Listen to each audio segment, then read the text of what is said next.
Technicians of Spaceship Earth, welcome to Hawkbinge, your guide through the astral plane that is the Hawkwind discography, one album at a time, in the company of a long-term fan, which would be me, and your favourite first-time listener, which would be Matt. Hello, Matt. Hello, Andy, and Happy New Year. And Happy New Year to you too. Yes, it was sometime in late November, I think, when we recorded Space Bandit. So this is our first one of the year. And yes, it kind of feels like a new year, despite the fact that we are just about to enter February. It does. It was nice to listen to this when we're in this kind of time of year.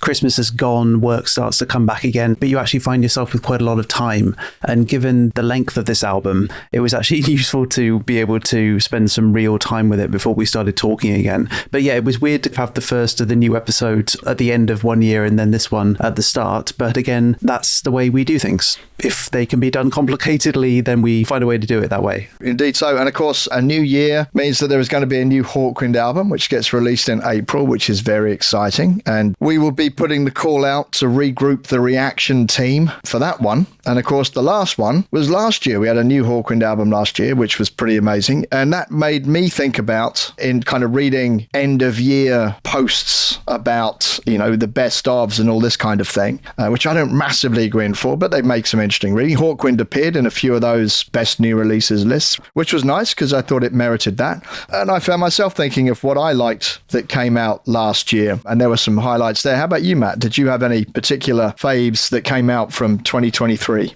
Yeah, a big highlight for me was a new Gorillaz album that we talked about, which was unexpected, but certainly not unwelcome. Cracker Island certainly moved on from their Song Machine idea, which was okay, but didn't really feel like them in the same way. It almost felt like a side project, but Cracker Island was full of really great hits, one of which we put on the playlist sessions. So that was really, really big for me. Keeping on with a bit more of our desert style, Acid Mammoth dropped Caravan, which was exciting. We saw them live. They're super big and heavy, and the band signed my record, so I was very happy to get that. Green Lung dropped their third album, This Heathen Land. I feel like every time they drop an album, they just get better and better. Also, Tales of Demonic Possession by Clouds Taste Satanic. Very, very long, very instrumental band. I would love to put them on the sessions, but all of their tracks are 20 minutes long, and I feel that would somehow mess up the point of those. We saw them in New York. At St. Vitus. Yes, whose hoodie I am wearing. Yes, which we helped save by buying cool clothes over COVID. Flipping over to more of the kind of cultural exchange stuff, VHS Head dropped an album called Focus. He is really good at splicing and cutting up found sounds into whole albums. Over Mono dropped an album called Good Lies. I think that's his first album ever. He's done EPs and stuff before, but that was really, really big. Etal Tech, one of my favorite producers ever, dropped Time Proof. And an artist called Pizza Hotline dropped an album called Level Select, which was his tribute to the kind of really early PlayStation 2 drum and bass music that you get on games like Wipeout. It was surprisingly good and nostalgic in a very legit way, not cheesy in any way. So that was really cool. So yeah, pretty varied drops actually, I think, for the year. And yeah, ate up every single one of those. Nice. And you're proudly rocking an Acid Mammoth t-shirt today. Yeah, it was a good year. There was a new release from Geobia that I really, really liked. They're always interesting whenever they drop something, and we saw them in Berlin, and they were great.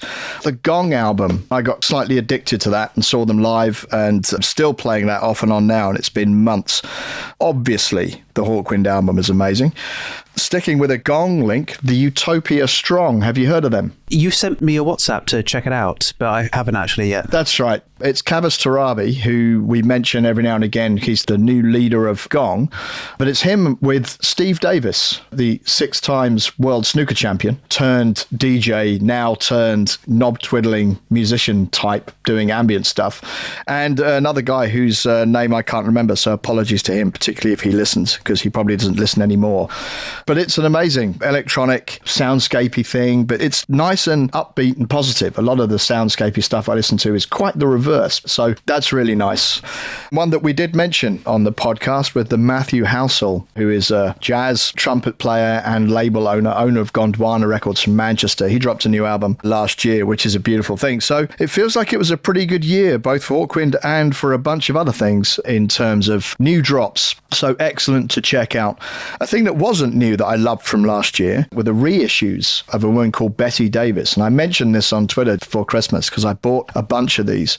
They're reissues, and Betty Davis was early 70s, and she was quite aggressive funk soul artist. And she wrote and arranged and produced all her own music. And as a black female solo artist, that's probably why no one would release her music. Like, she should have been huge in the 1970s. But you can imagine with that particular persona, it's going to be a struggle. But she made some records and they released them, and they are amazing. I would definitely urge people to check those out. I've become a fan. So there, yeah, a bit of a look back at 2023. That's our New Year duties done. On with the show. And sadly, I have to begin with an apology and a correction to a huge schoolboy error on my part. Literally a schoolboy error, because it comes from a time when I was actually a schoolboy. And that is that I kept saying Bridget's name was Bridget Wishart. And that would be because I bought the album when I was, 3 years old or whatever I was back in 1990. And that's how I read it. And I've never in the ensuing 34 years heard anybody say her name out loud. But when a few people actually pulled me up on this on Twitter and elsewhere and said, where on earth are you getting Wishart from? It's clearly Wishart. And then I looked at it, and you have one of these things where you look at a word which is so obviously something and you go, of course it is. How on earth was I pronouncing that Wishart? That is absolutely absurd. So yes, apologies to those of you who would have found it jarring every time I said Wishart on the previous edition of the show. Apologies mainly to Bridget, particularly if you did listen to it. But yeah, it's not a mistake I'll make much in this episode because, of course, she's not on this album. So it's a one-time error, apart from the fact that there is an album called Palace Springs, which is a mainly live album, but it has that curious Hawkwind thing of starting off the album with 2 studio tracks recorded with the Space Bandits lineup before Space Bandits came out. Now, we're not doing that as kind of its own album show as part of the canon run because our guiding light in this, being Wikipedia, doesn't list it as such, but it does mean we will have things to talk about when we do the decade roundup, Matt, and we have orphan tracks and interesting things to talk about. So Bridget will return.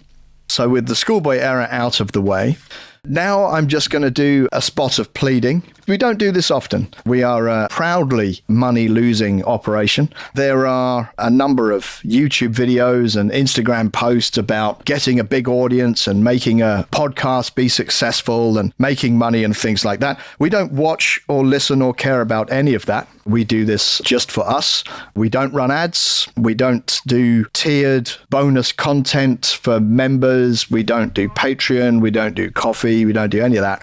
We have a release schedule that would cripple most businesses, and our podcasts run to about 3 or 4 times the length of your average show. So we do everything wrong from a point of view of actually trying to grow a podcast, and we're very happy with that. That is very much our modus operandi. But we have had emails and messages from people who've found the podcast, and it's either completely new. We had 1 or 2 messages from people who didn't even know Hawkwind existed, but are now listening to the records. We've had people who are connecting with albums that they used to love but haven't listened to in years and years and years. And people who are introducing their friends, and they're doing it because the podcast has popped up either in searches for music podcasts. If you're listening to this through Apple, Spotify, whatever, and you search the music category, then we will magically appear in there from time to time. Or people who have been watching music documentaries or music shows on YouTube, and then we've ended up as the show that comes up as the next in 5 seconds. And we love that. It's not why we do it, because actually we would do this even if we had 0 listeners, because it's fun and interesting for us to do. But certainly it's a fantastic feeling for us when we are helping people connect to this music and to this band. And we can do that more if you would hit the like button on the video, maybe go through a few of them and click likes on them. That would be awesome. Then we will turn up as that surprise video more and more often. And if you're listening to us on Apple or Spotify particularly, you can give us a rating, a 5-star rating. Reviews are nice. We love reading those. We'll never get tired of that. But I think the thing that captures the algorithm is the 5-star rating. And again, that just means we can build a bigger listenership and get more people listening to this music, appreciating these records, and maybe even catching this band while you still can. So pleading over, but please do that. It would mean a lot to us. Moving on, Matt. Talking of people who have sent us emails and messages, you've got a few. I have a whole bunch because as the gaps between episodes grow, clearly more and more people talk to us. So there's always a lot to go through. So this is going to be big digest, and hello to everyone who have been liking and subscribing and listening. Always great to wish you guys a happy new year as well. I guess the first bit of correspondence actually was from me to you, Andy, because when we did the Ozcast, I found an image that I threw onto the YouTube version where I found a magazine from Friends, which you and Oz were talking about, which I'd never heard of before. So I just wanted to find a reference image to pull up, and I found one which Hawkwind was the front cover of. And then after looking around, I wondered if it actually existed. And I found one in a antique bookshop website, which I sent to you for Christmas. And you have taken lots of photos of that and scanned it for me. So I'm going to try and put that together to add that to our ever-growing list of Hawkwind fandom relics. And it is amazing. And thank you so much for that. A, the Hawkwind part of it is brilliant. But B, it's just an absolute time capsule. There is so much stuff in there. It's also interesting that it's a very underground fanzine magazine, and a lot of the protesting and underground movements that are more political in nature in there are exactly the same as they are today. And it's interesting to look through it and see it as a piece of the 1960s on the one hand, but also very much a reflection of today's world on the other. So amazing thing to have. And yeah, we're looking forward to sharing that with everybody. In terms of listener correspondence, Wayne Jeffries, aka Hawkwayne, sent us a long analysis of Space Bandits, which was fun to read. Very much on Andy's side when it came to Wings, but oh well. He shared that he became a real fan of Hawkwind in the early 80s after seeing them live in Donington in 1982. And Hughes leaving in 89 was a huge blow, especially as he'd actually got to know him thanks to a few backstage visits at gigs, which is cool. So when Space Bandits came out, he approached it with some trepidation, and while it's not his favourite album, he really rates Images and Out of the Shadows, so probably not super stoked with my picks, but oh well. Nick Randalls checked in to say that Hawkwind the Thatcher years is definitely a thing now. He said hopefully Cherry Red Records will be compiling a 3-CD compilation complete with a 22-page booklet in the near future dedicated to it. If that's my contribution to Hawkwind history, I'll die a happy man. Fair enough. Greg Sadler said that I think he's a new listener, or certainly a first-time emailer, saying that he's really enjoying the podcast, especially the later years. He suspects this is the most something like Space Bandits has ever been covered. He said there's real importance to the band from the late 80s onwards on the free festival culture and what a huge part of it Hawkwind were. Carol Clark's book goes into a lot of detail about the band's experiences, about things like the Battle of the Beanfield and other really important touchstones of that period, and he finds it fascinating how a band went from the vibrant rock scene of the 80s and completely changed to go back to the underground roots when it came to the free festivals, and then kind of changed again in the 90s and beyond. So really interesting to see how the band evolves, and lots of stories like that in all of the books. It's a bit that we don't cover so much, but certainly there's lots and lots to discover if you like what we talk about and want to go back into some of the real depth about the band itself. All the links are always at the bottom of all of our casts about where to do that further reading. Bramwell Johnson said, thanks for the latest Hawkbinge on Space Bandits. As ever, you brought some interesting insights to muse on, particularly that it was an important transition album like Astounding Sounds and Levitation, and that it was a headphones album. He said that he'd only ever really listened to it on streaming, and even listening to the vinyl through speakers on his new record deck revealed a lot more in the recording. So onwards to the next one, which is this one. He said he was looking forward to our takes, hopefully out before the next Hawkwind album, which is outstanding cheek given the fact that that's coming out in April, but we'll let that one go. On YouTube, A Crooked Beat said Bridget Wishart was in the Demented Stoats with Richard Chadwick on the free festival scene. He also said that he remembered Out of the Shadows being played a lot in the last free festivals Hawkwind attended. Angry Saint said a few years back he went to see Jello Biafra, the former lead singer of the Dead Kennedys, play in Madrid. The stage manager was a friend of his and invited him backstage, so he got to meet him. And during their chat, Jello mentioned how much he liked Hawkwind and that Electric Tepee was one of his favourite albums. So that's cool. He also said, keep up the good work, and we will attempt to. Dons5454 said, great podcast. I will definitely return to Space Bandits for a listen and reprocess. It definitely seemed a bit of a disappointment back in the day, but he's not played it for years. Elric Newbie, yes, that one, said, great to have you back. You both seem to like the album more than the summing up at the end. I like this album too. You should get Matt to listen to the Palace Springs live album before Electric Tepee, which I did not. It has a couple of great studio songs on there, Back in the Box and Treadmill. He also said, thanks once again for using my book as a reference, which we will continue to do. Love the book. Loris Arvendu, assuming I'm pronouncing that correctly, has obviously just found us, as they've been leaving comments from episode 1 onwards, so hopefully one day you'll come across this and realise that that was noticed. Ian Stouffer has been doing the same, so welcome aboard too. Baby Sherry said that Live Chronicles is the ultimate live album of any band, clearly forgetting that Showboat to Hades by the Gorillaz exists, but I'll let that go. House in Finland said, running through the back brain, gloriously odd, very true. Could not agree with that more. Rick, with a bunch of letters and numbers at the end, said, of the 1980s end-of-year special, enough good things cannot be said about Levitation, which I think we would also agree with. He says he can't think of fewer other bands that enter a new decade with a strong declaration of relevance, and that they'll be very much part of a new generation. And 2 final things. On Twitter, Joe, whose name on Twitter at least is Joe Monk de Wally de Honk, sent us something a little while ago saying that he'd found some VHS tapes of Hawkwind live throughout the 80s and actually posted them to me. So I'm in the process of figuring out how to digitize that and add to our slowly growing memorabilia hoard. So thanks very much, Joe. And finally, hi to Tom Morehouse out there in LA. Miss you, buddy. I had a couple of those VHS tapes back when that was the latest thing to have. Black Sword, Knights of the Hawks, I had those. So yeah, massively appreciate those. And it's amazing. I remember we were sent the booklet for the Hawklords album, which I'd never seen before. So yeah, people sending us things, amazing. It's always very much appreciated, and we will always share them widely if it's possible for us to do that. Thanks for all those, everybody who sent them in. We do love to see them. So Matt, we've been listening to Electric Tepee.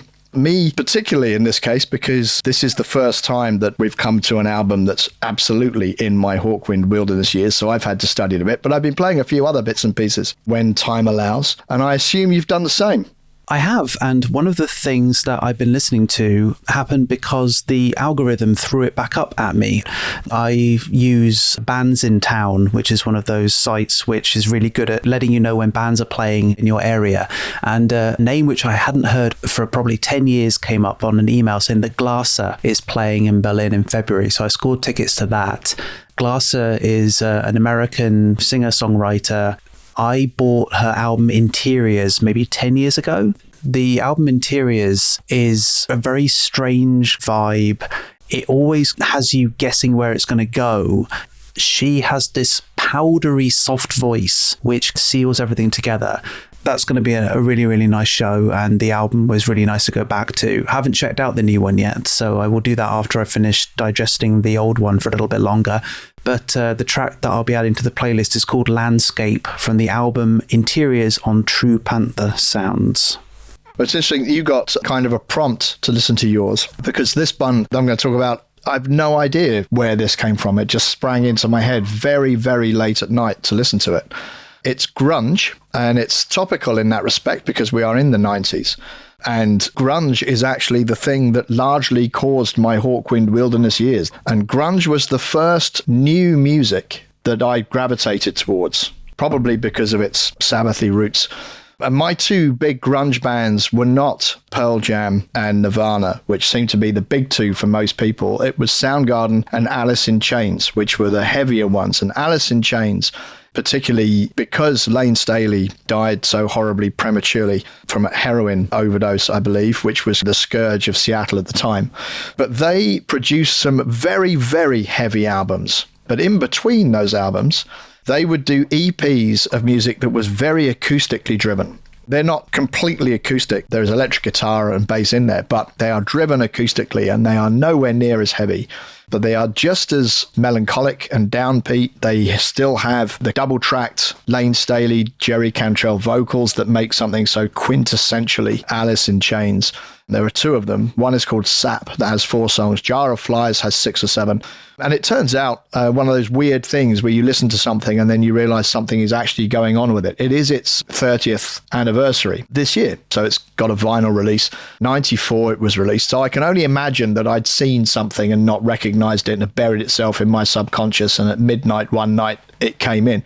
But it's a fantastic record. It's so unlike their normal Canon albums, but it has real mood to it, and it doesn't rely on volume and fuzz. The track I've picked is called No Excuses, which is probably the most upbeat of them. A lot of them are much more downbeat than this, but I love this record. I've been playing it quite a lot the past few weeks, and I will be getting that vinyl release that they've just brought out. Sweet. Anything else for you, Matt? Yeah, sorry, I didn't really pick up that prompt very well today. Yes, because we always have two. I have one more thing to share. It goes back to the wistful, melancholy, synthy stuff that I was talking about last show, because it's just as dark in January in Berlin as it is in December and November. So I do go back to some of my artists which are very good at living in that space. And when I'm walking dogs, when I'm not listening to Hawkwind, it's always nice to listen to something a little bit more atmospheric, let's say.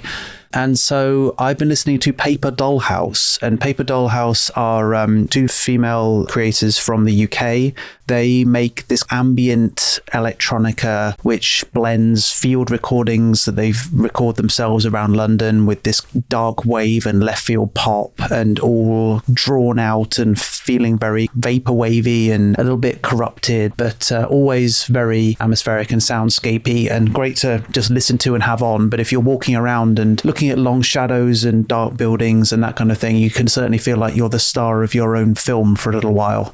The album is called The Sky Looks Different Here, and that's on Moondome Records, and the track which I'll be adding to our playlist is Pearl's Theme. Very good. Well, my second one, Matt, is Your Fault, and it's also more up to date than anything else we've ever done or will ever do, because I'm about to feature an album that has not come out yet. So you're coming over for Desert Fest in the next couple of months, and you sent me a message saying I might come over a few days early and we'll go and see Jane Weaver. And I thought that sounds like a good idea.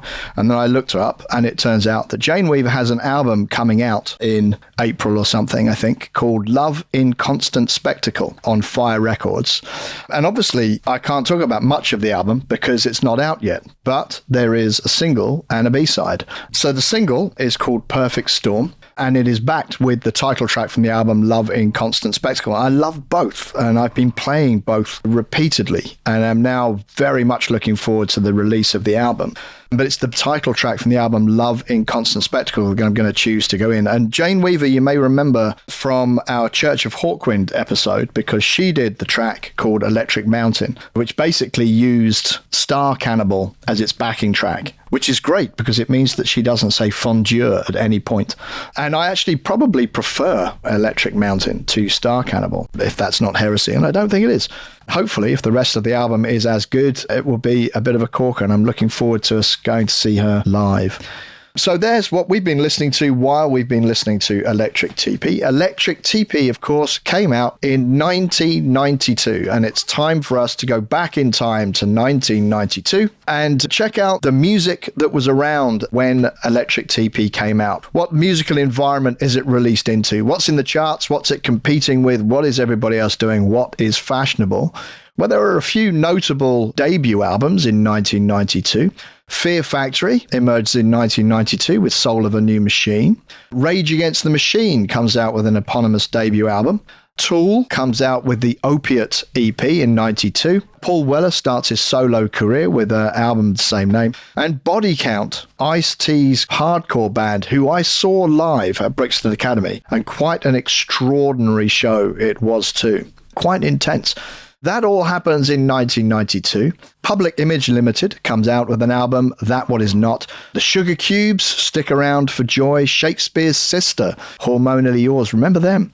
Madness, Divine Madness. Little Earthquakes by Tori Amos. Sleep, Holy Mountain, that's a hell of an album. No Doubt, who are making their comeback this year at Coachella. They come out with a self-titled album. The Fall, Code Selfish. Annie Lennox, Diva, solo album from her. L7, Bricks Are Heavy. Amazing album from Beastie Boys, Check Your Head. One of my favourite albums, period. Iron Maiden, Fear of the Dark. Black Crows, Southern Harmony Musical something. Don't know. It's got a track on it with a title that I can't remember. They were big for a while. They were in Kerrang, which is what I used to read in 1992. Tom Tom Club, which is the people who were left and Talking Heads when David Byrne moved on. Dark Sneak, Love Action. Faith No More, Angel Dust. What a colossal album that was, and I saw them on that tour. Black Sabbath reunite with Ronnie James Dio for Dehumanizer, which is an absolute killer of an album and severely underrated.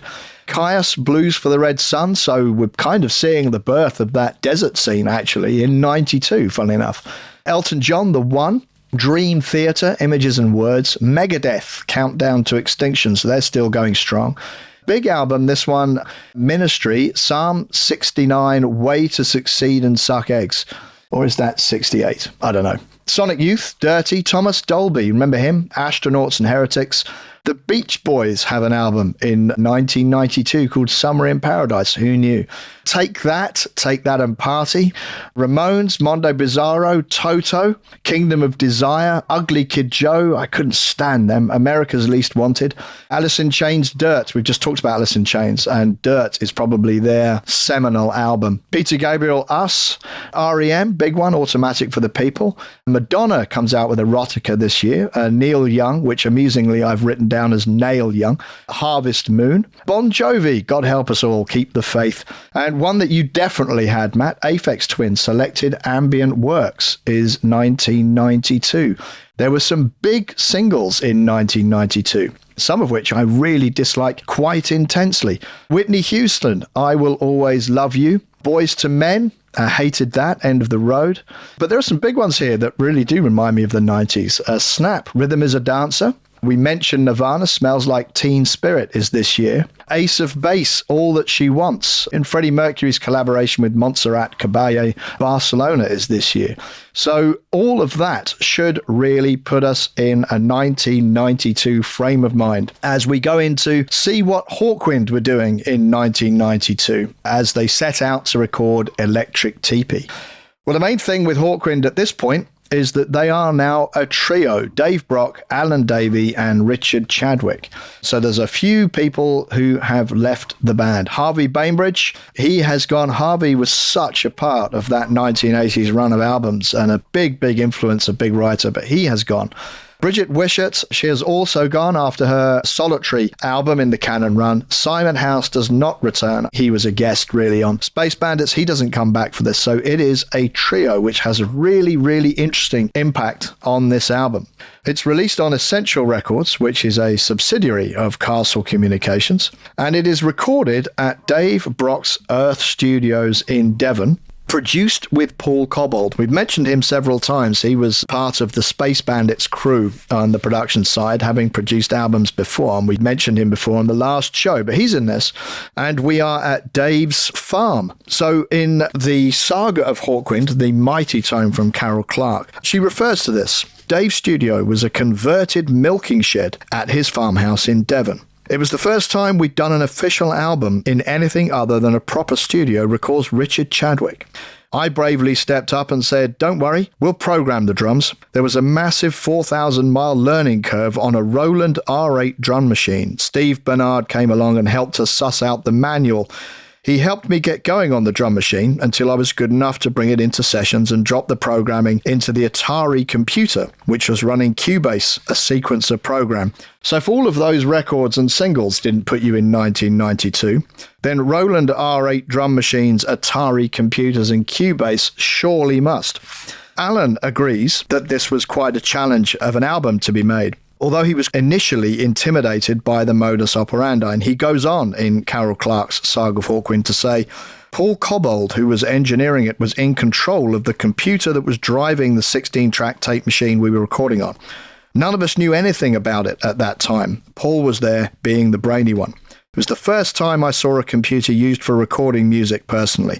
It was quite weird. An instant don't want to know reaction came out of me, but I could see the benefits, and I learnt just by being inquisitive. I was watching Paul working and I'd say, "What did you just do?" He's a good teacher. He's now teaching blind children how to use mixing desks. I learnt a lot from Paul, whether he knows it or not. He's the great bag one, a wise bag one. So there's a lot of change going on here. They're now in a recording studio, which effectively they have unlimited time in. They're learning to use all of this gear. And even on stage, Alan recalls, "You'd have thought there were 6 people on stage. I used to have foot pedals that would go for miles, would trigger off sequences or key changes or effects on the keyboards. It got to the point where I didn't have enough feet left. I had a Jupiter 6 keyboard that was great for sound effects, typical Hawkwind oscillations.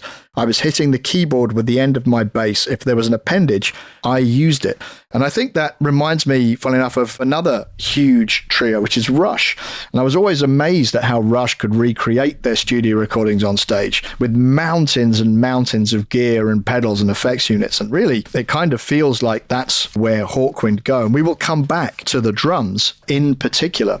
The album was released in 1992 and it spent 1 week on the UK charts and it got to number 53. Space Bandits only reached number 70. So actually, they've hit something of a little more of a stride now, getting to number 53. It's more up there. Apparently it was number 1 in the Kerrang charts, which is more of a surprise to me. Hawkwind obviously were a staple of the heavy rock scene.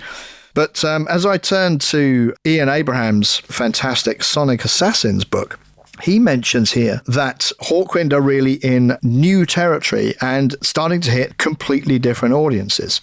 So he talks about the shift to electronics and gear in his book. And he says this: "By the time Electric Tepee was recorded, the 3 core members of Hawkwind had got to grips with redefining their approach in a way that made possible alternative lineups redundant. Alan was getting really good at playing wave stations," says Chadwick, "stacking up his synthesizers and getting huge soundscapes from them just by setting off these algorithms to produce constantly evolving sound patterns. On the other side, you had Dave, who was getting really good at sampling and multi-track sequencing, with a big selection of instruments in a massive rack that could all be fired off by a sequencer, using his guitar as a synthesizer, which triggered all these sound modules using MIDI. This gave Hawkwind a newfound energy with contemporary musical trends and led to them being referenced in the same breath as ambient aural sculptors The Orb and electro house duo The Chemical Brothers. Once again, it was that thing of pushing the boundaries of what made Hawkwind work." So we've talked before about Hawkwind being really a huge part of punk. And then we're talking about them getting into kind of techno areas. And here we are being seen alongside bands that you would never have thought of from all the other episodes that we've done. So it's a really interesting period for the band. And there's a lot here that I think is going to come into the conversations that we have about this music. I said we'd come back to the drumming, and I want to reference this because I think we've talked about what Dave and Alan are doing a lot on this album. But also the drumming, I think, is very different and has moved on. We left Richard on Space Bandits, really struggling to keep time when playing. You know, originally it was his first album recorded in a studio. He was struggling with the click track. He had to start programming the drums. And I think we talked about the drum programming as being quite basic. This time, 2 more years have elapsed. And as Ian says in his book, Sonic Assassins, Richard's take on the programming was just to turn the concept of computer-enhanced music on its head. If I was going to take on drum programming, I had to get it to sound like me. So instead of fitting around the confines of the machine, I needed it to sound like a real drummer performing, starting from bar 1 and going through the human sweat and endeavor of the song. I play an electronic drum pad with kick pedals and hi-hat pedals. I press go on the computer, which starts it going into record mode and generates a click track, which is the timing of the song, and everybody plays together. Their performances go onto the tape. Mine goes into the computer as notes played in a long strip. Then I have to go in and edit this because playing on a set of rubber pads is not the same as playing on a proper drum kit. When I've edited it all, I get an exact reproduction of what I've played, with the bonus that any part that has drifted slightly out of time can be pushed back into time as MIDI notes. So here we see, rather than programming the drums and getting that very dance music side of drums, what you actually get here is Richard playing the drums, getting them in as MIDI, that long strip that he talks about as MIDI notes, and then adjusting the MIDI notes so that he is then playing in time, which is what he struggled to do when he was recording Space Bandits. And that does, I think, have a very profound impact on the drumming. The drumming does change significantly, I think, on this, which is something we'll get into. And Richard does note, again in the same book, that he was fascinated with dance music and had stopped listening to rock music at the time.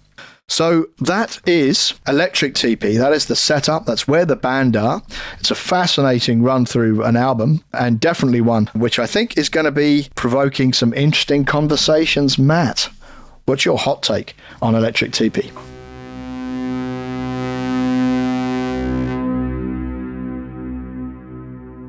I think the first thing to talk about is that this is a hefty album.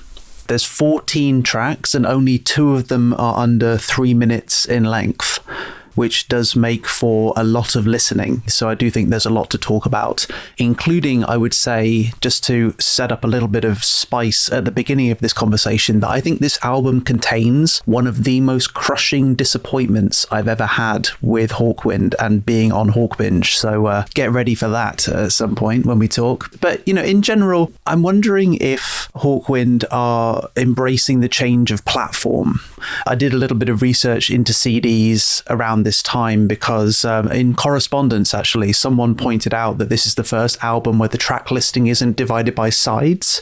It's just the tracks in the artwork go around the frame. So no longer do we have that idea of time or fate, or that idea of just side A, side B, where maybe there's a difference in them when you flip them over. It does feel like Hawkwind are embracing the fact that CDs overtook vinyl in 1988 and have overtaken cassettes by 1991. So they are the dominant format. So it does feel like Hawkwind are much more now thinking about the album without a break in it, whether or not you're flipping a cassette or flipping a vinyl. It also maybe changes their attitude to what they put onto an album, because they have a whole 74 minutes, which they definitely take up in this album. So that was interesting already, to have this very chewy thing to go through. It's interesting listening to all of that you've just said, because I think there's a clear advancement in execution from this compared to Space Bandits, as well as maybe some of the errors that come from either people working at the peak of their knowledge of the tools available, or even just the possibilities of the tools available. But I do feel like this is a much more percussively accomplished album in general, when of course there is percussion, because there are a lot of ambient things in here as well. And definitely the ambient tracks do feel, again, very accomplished. They have that nice richness and variety that I look for in ambient stuff. So I think in general, it's an album that has a lot going on. There is certainly a lot to react to. It does feel maybe a little bit grab baggy again, like Space Bandits. I was expecting maybe with the name Electric Tepee for us to be a little bit smaller. The fact that there's only 3 of them, I thought maybe we were going to come down and have a bit more of an intimate affair. But I would say that they make as much noise as 3 people as they've ever done before. And it's interesting to hear all that stuff about how they did it live, because I was really wondering, if I saw this live, would it feel like a reduction of quality? Like, I've definitely seen bands live where I've expected something like what I've heard on their latest album, and it hasn't been that. And I've always been a little bit like, oh, that's kind of a shame. It's nice what it is, but it's not what I've been listening to this whole time. So the idea that they can pull that off with all these clever ways of triggering things and working things out, and they are becoming one with the machine. So I think it's got some cool stuff in it. I think it is definitely still a Hawkwind album for reasons that we can go into. But yeah, I think the main thing that's been difficult has been sometimes the length. Just because there are certain points where I get tired listening a little bit, or maybe I don't have a whole hour and a half to dedicate a full listen. So again, I get that problem where sometimes I feel like I'm really au fait with tracks 1 to 9. And then sometimes when I go from like 9 to 14, I'm like, wait, is this the same album? What's going on? So even just listening to this again one more time through, by the time it's ended, I am trying to remember where everything is. And also because things blend together quite well in this, sometimes I look at my phone if I'm out and about, and I'm like, oh, I'm on a completely different track. I didn't even realize I have to change all my notes. So I think on the whole, when I started listening to this, almost a little bit like Church, where although it's not mixtape vibes, it's something that sometimes I'll come in and out of in terms of my listening. If I might be doing something else, or I let my mind wander or something, I tend to enjoy it overall. When I'm really trying to pay attention to the entire thing, it's more hard work. But overall, I haven't not enjoyed it. And there are some definite highlights that we'll definitely get to, as well as this one landmine, which we will also get to. That's cool. It's a fascinating one. And it's fascinating for me too on a different level than Hawkbinge usually is, because this is the first time where I was very unfamiliar with a lot of the album. Now, I did have it. And I think I bought it on tape. I certainly didn't have it on vinyl. There was a limited double vinyl release. I've got it on vinyl now because it was re-released more recently and I picked it up. It's a beautiful double translucent red vinyl and I've been playing that. But when I played the album for the first time, I remembered bits of the big rock songs. It's very much split into rock songs and ambient. And I didn't remember any of the ambient, but that's not necessarily a criticism, because then I found myself thinking about ambient albums that I really love.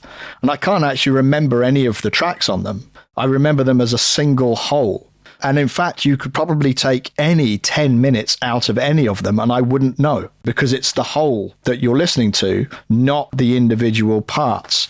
King Crimson, when they were a 6-piece, split themselves up into what they called fractals, lots of different 3- and 4-piece permutations. And one of them, Project 3, is the drummer, Pat Mastelotto, who was using a lot of electronics and traps and things at the time. And he actually suggested that you play it on shuffle, because then you'll get a different album every time and you won't actually notice. There's a bit of that to it. I really noticed the difference between playing it on vinyl, when it was basically on and filling the room, but I'm doing stuff, and playing it on headphones where I'm listening to every nuance and all the lyrics. I've noticed that difference in this experience more than any other album so far, but that might be because I'm so familiar with the other albums that what I'm hearing is my memory of the track more than the track itself, if that makes sense. It was also very useful listening to it on Spotify, because Spotify gives you the tiniest pause between tracks. And that was how I knew that one track had stopped. Was that on vinyl? I didn't really know. So yeah, it's been really, really interesting. There are albums that we will get to in the run that I was completely unaware had come out and didn't realize had come out until years and years later. This is not one of those. I was aware this had come out. I did buy it. I even saw the trio later in this decade because they played in Brighton and I just happened to see it and thought, oh, I'll go to that. So I wasn't completely unaware of them, but this, I suspect, was the album that I bought while I was too busy listening to a lot of other things to properly get into it. And hence, there were some surprises coming back to it. The length of it, as you say, is really interesting. This is definitely the end of the vinyl era. Space Bandits is the last vinyl, and this is the first CD.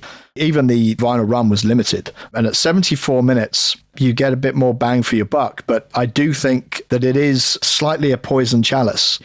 Dark Side of the Moon is 36 minutes. And you wonder, you get all the box sets now where there are all the extras and all the cast-offs. There can't be a box set for Electric Tepee because basically if they recorded it, it's on the album. And I think that means that there is a lack of self-editing. I wonder if the restriction of 40 minutes makes you be focused and honed. And I think we'll come back to that probably again and again and again, because that happens, I think, a lot in the CD age. Because nobody released any 35-minute CDs, did they? But probably a lot of bands should have, and they would have been better.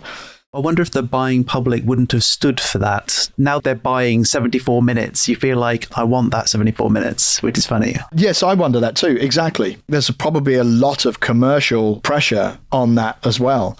Compared to what you just said as well, I felt like Hawkwind have kind of done the Japanese hospitality style where, you give someone more than they can handle as a sign of taking care of them, where we prefer the English way, which is you eat as much as you want and you ask for some more if you need it. Exactly. And then you get the box set. So it's been really interesting, this. And I think some of these things will come up as we go through it because it has some high highs in it, which is actually a fantastic segue because the first track is called LSD. That's my best segue ever. And it's high in both ways, I think. It's trippy and weird, but it's also, I think, a really great intro. Compared to Images, which was of a similar length, but was always very chewy and difficult for me, LSD has never been a problem. We're going to hit so many Google algorithm watchwords, but I'll just put it out there. I really like LSD. It's interesting because this track sets up as well, I think, what happens to the whole album, in that because it's a lot of people experimenting musically, and even as you just said, with different ways of production and the way that this has been made, because it's very musical, it's a different incarnation of Hawkwind, more maybe levitation-y in a way, because you don't have Galacticos as such, but what you do have are people who are backed up by technology. If they're not the world's best drummer, they can be later in editing, like the way that we sound really good because I edit all our mistakes out, especially for some reason for this recording. There's also this thing where I think Hawkwind are doing a lot of B sections in this. And I think maybe because they're experimenting with all the sound, or maybe they feel like they need to make up for something, I don't know. But either way, a lot of these tracks go on longer because they decide to switch up and go in completely random directions for a few minutes in a lot of tracks, of which LSD is a good example. We start big from the get-go. Big filtered synth stab, which immediately sounds growly and awesome, and then in come the drums. And for me, that's a great way of starting a track or an album or anything. And that growly filter turns into a pad and stays with us as the guitar comes in with the main riff. So immediately we've got all of our trio in, and then our faded kind of vocals come in. And I was actually quite surprised, like you just said, that Caius drops this year, but this track has a very desert vibe to me. It's very psych in its simplicity, but it nails that slightly far away tone that Desert Psych has. This sounded almost like Yawning Man or something. The way it's produced has that feeling where you're far away from it somehow. And that for me feels very psyche because you're having to lean in to really hear everything. And with the lyrics as well, with that backward processing, they're even far back in the mix. All of that adds to that ethereal feeling, which is offset further by the lyrics as well. Without a body, we are complete. There is no master, we are alone. So hearing those vocals incorporated in the same space as the guitar and the rest of the music makes you feel like they're being said by ghostly apparitions or non-corporeal aliens. So I think that works really nicely. That idea of delivery and content just comes together wonderfully. And yeah, I still think it's desert rocky, but it's still very much in their style. You know, like several times in this 8-minute playtime, the track wanders off into sonic noodlery, which again reminds me of some of their very first albums. But again, this time the production makes it work, because before, you know, I always talked about that kind of instrument babble where they were all doing stuff, but it all felt very muddy. Now with the production, when it does go off piste, you can hear what they're doing. So it's coloring outside the lines, but still in a way which is identifiable and doesn't sound like a big mess. So I absolutely love that. Unlike Images, which could possibly be compared to this as the rocky opener for an album, this one never lets up its pace and it never dissolves into complete soundscapiness. So it is more like Levitation in its intensity, which means that while it's long, it never feels as long as it is. You know, I can listen to this and when it's finished, I don't feel like 8 minutes has gone. And that can only be to a track's credit, especially a long track's credit, when you don't feel like the amount of time elapsed has actually passed. But it is a track that feels like it's in two parts, and there's this definite switch up from this slightly more laid back deserty part to a much more driving part when the noodliness kicks in. You know, the riff goes away, but the bass picks up. You have this much more driving pattern. The drums go from a more like halftime feel to this full drive. We get some lovely hi-hats, which again, I always love when they get these little sizzles in the top end. And the synths whittle about in this very 70s style, lots of squiggles, soaring dive bombs, glittery warbles. There's even a sound that sounds like a smoke alarm going off for some reason, which again just feels like they're just experimenting again into seeing what'll go in. Personally, that really annoys me because I always just check if my house is on fire. That bit's fun for me because it feels like Hawkwind letting themselves off the chain for a while, even if they are constraining themselves with the possibility of using computers and MIDI and stuff. It still feels human. It feels organic. You know, they don't feel like slaved to it. Also, just when the noodleage feel like it might be running out of steam, the guitar comes back and the drums get bigger again to really keep up that pressure. So this feels like an iterative piece where maybe they've looked at it and gone, oh, actually, maybe we're dropping a bit here. We can keep this up. It just feels gloriously self-indulgent and good fun from Hawkwind. You know, they're bringing out all the bits that make you love them as a band, and I keep finding myself picking out different things in this jam without ever feeling like they're called out on purpose. You know, sometimes I'll hear the bass line cut through for a second, and then the guitar will come back, and I find myself focusing on different things. Big washer cymbal here, big blast of electronic static there, guitar here, the vocals coming in, and I almost feel like I'm in this teepee and the band are all around me, and I'm just floating around and being pulled in different directions sonically, which is really, really cool. Even the way it ends with this random hello and goodbye sample at the end is just immaculately chosen. Yeah, it's just a lot of fun. Like, if this was a single, I think it would have been great. You know, it's Hawkwind going back to some really good habits. Considering there's only 3 of them, they're really making their presence felt. It's a great opening track. It's never had the images problem of making me feel tired for it being a long opener. I've enjoyed it every time I've heard it, from the very first time to listening to it again just now. I think it's really well accomplished, and yeah, bravo. I couldn't agree more. And in fact, if they did what they did with, say, Images or Psychedelic Warlords, like the radio edit, you could imagine that having done very well. It's one of the big Hawkwind album openers, isn't it? And even when I talked about Rush earlier, that big growly synth coming in with the resonance shift on it, it's just Tom Sawyer and beautifully done. And then when you're thinking, I wonder what Hawkwind as a trio is going to sound like, it's this massive crushing wall of sound, which they keep up for the entire rest of the album, more or less. It feels like the 3 of them are making great use of the additional space that each of them have as individuals without lots of other people needing to get their bits in. Not that lots of people getting their bits in has been a problem before. In fact, it's been part of the wonderful chaos that Hawkwind can be, is all of those different ingredients being put together. But it feels to me like there's a freedom in this track, and a very productive freedom, not noodling for the sake of it, but being very focused. I like Alan Davies' voice on this. I like the vocal melody that he has, particularly how the end of each verse shifts up. And I think Richard's drumming, which we just talked about, sounds far more organic and sounds far more like Richard is playing. And that really comes across. So yeah, it's a big one. And although, as you say, it goes on for quite a long time, and it does have that shift from the halftime to the more galloping pace, it's not arbitrary in that sense. It still feels like a continuation of one track rather than 2 or 3 tracks glued together, which I think is how quite a lot of long tracks develop. You've got this piece, I've got this piece, merge them. This is definitely one piece, and it's a strong start. And we go straight from this huge opening track into the first of the real soundscapey pieces of Blue Shift.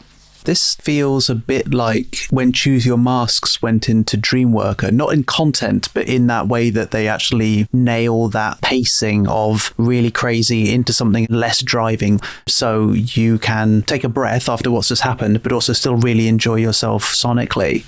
It doesn't feel like we've had many of these yet in the 90s, maybe at the end of TV Suicide, but as an opener to what Hawkwind can do ambiently in the 90s, generally, I like it. It flows from chord to chord with this nice serene majesty and confidence, which I like in an ambient track. I think before I said Realms felt very played, and I don't like ambient when it feels played. I either like it when it feels so computery that it's clearly been cobbled together, but I don't mind, or that it's got a little bit more slippiness to it, you know, and this feels like it's got that little bit of slip that allows you to not feel like there was too much human handiwork in it. Personal taste, but they nail that for me in this.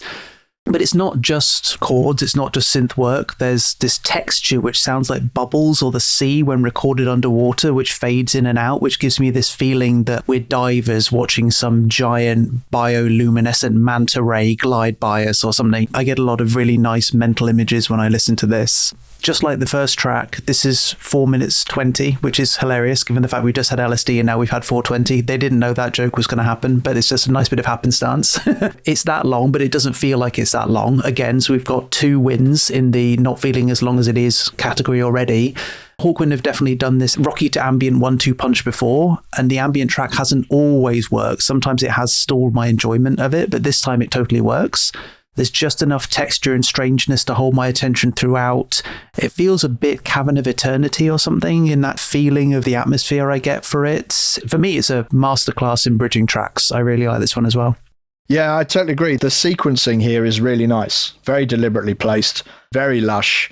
I really enjoy this one. It puts me in a very lovely headspace because I love the chord shifts as you run through this track. There are some albums where you play the first chord and then that chord just runs for about 4 minutes with like shifting tones and things. But in this, the chord lets run for a while and then it shifts to another chord, and that chord change I find really satisfying in this. It puts me in mind of Blade Runner-y things, particularly, say, 2049. The sound is different, but the shift in tone really works. And I'm very happy with this. And in fact, with some of these, not all of them, but with some of these, if it was effectively one side of an album, I wouldn't particularly complain. It's an arbitrary decision at what point you decide to end some of these, because they're not songs in that way. Realms actually did feel to me, as you say, it was slightly more constructed, and I really liked it, but this feels very, very organic.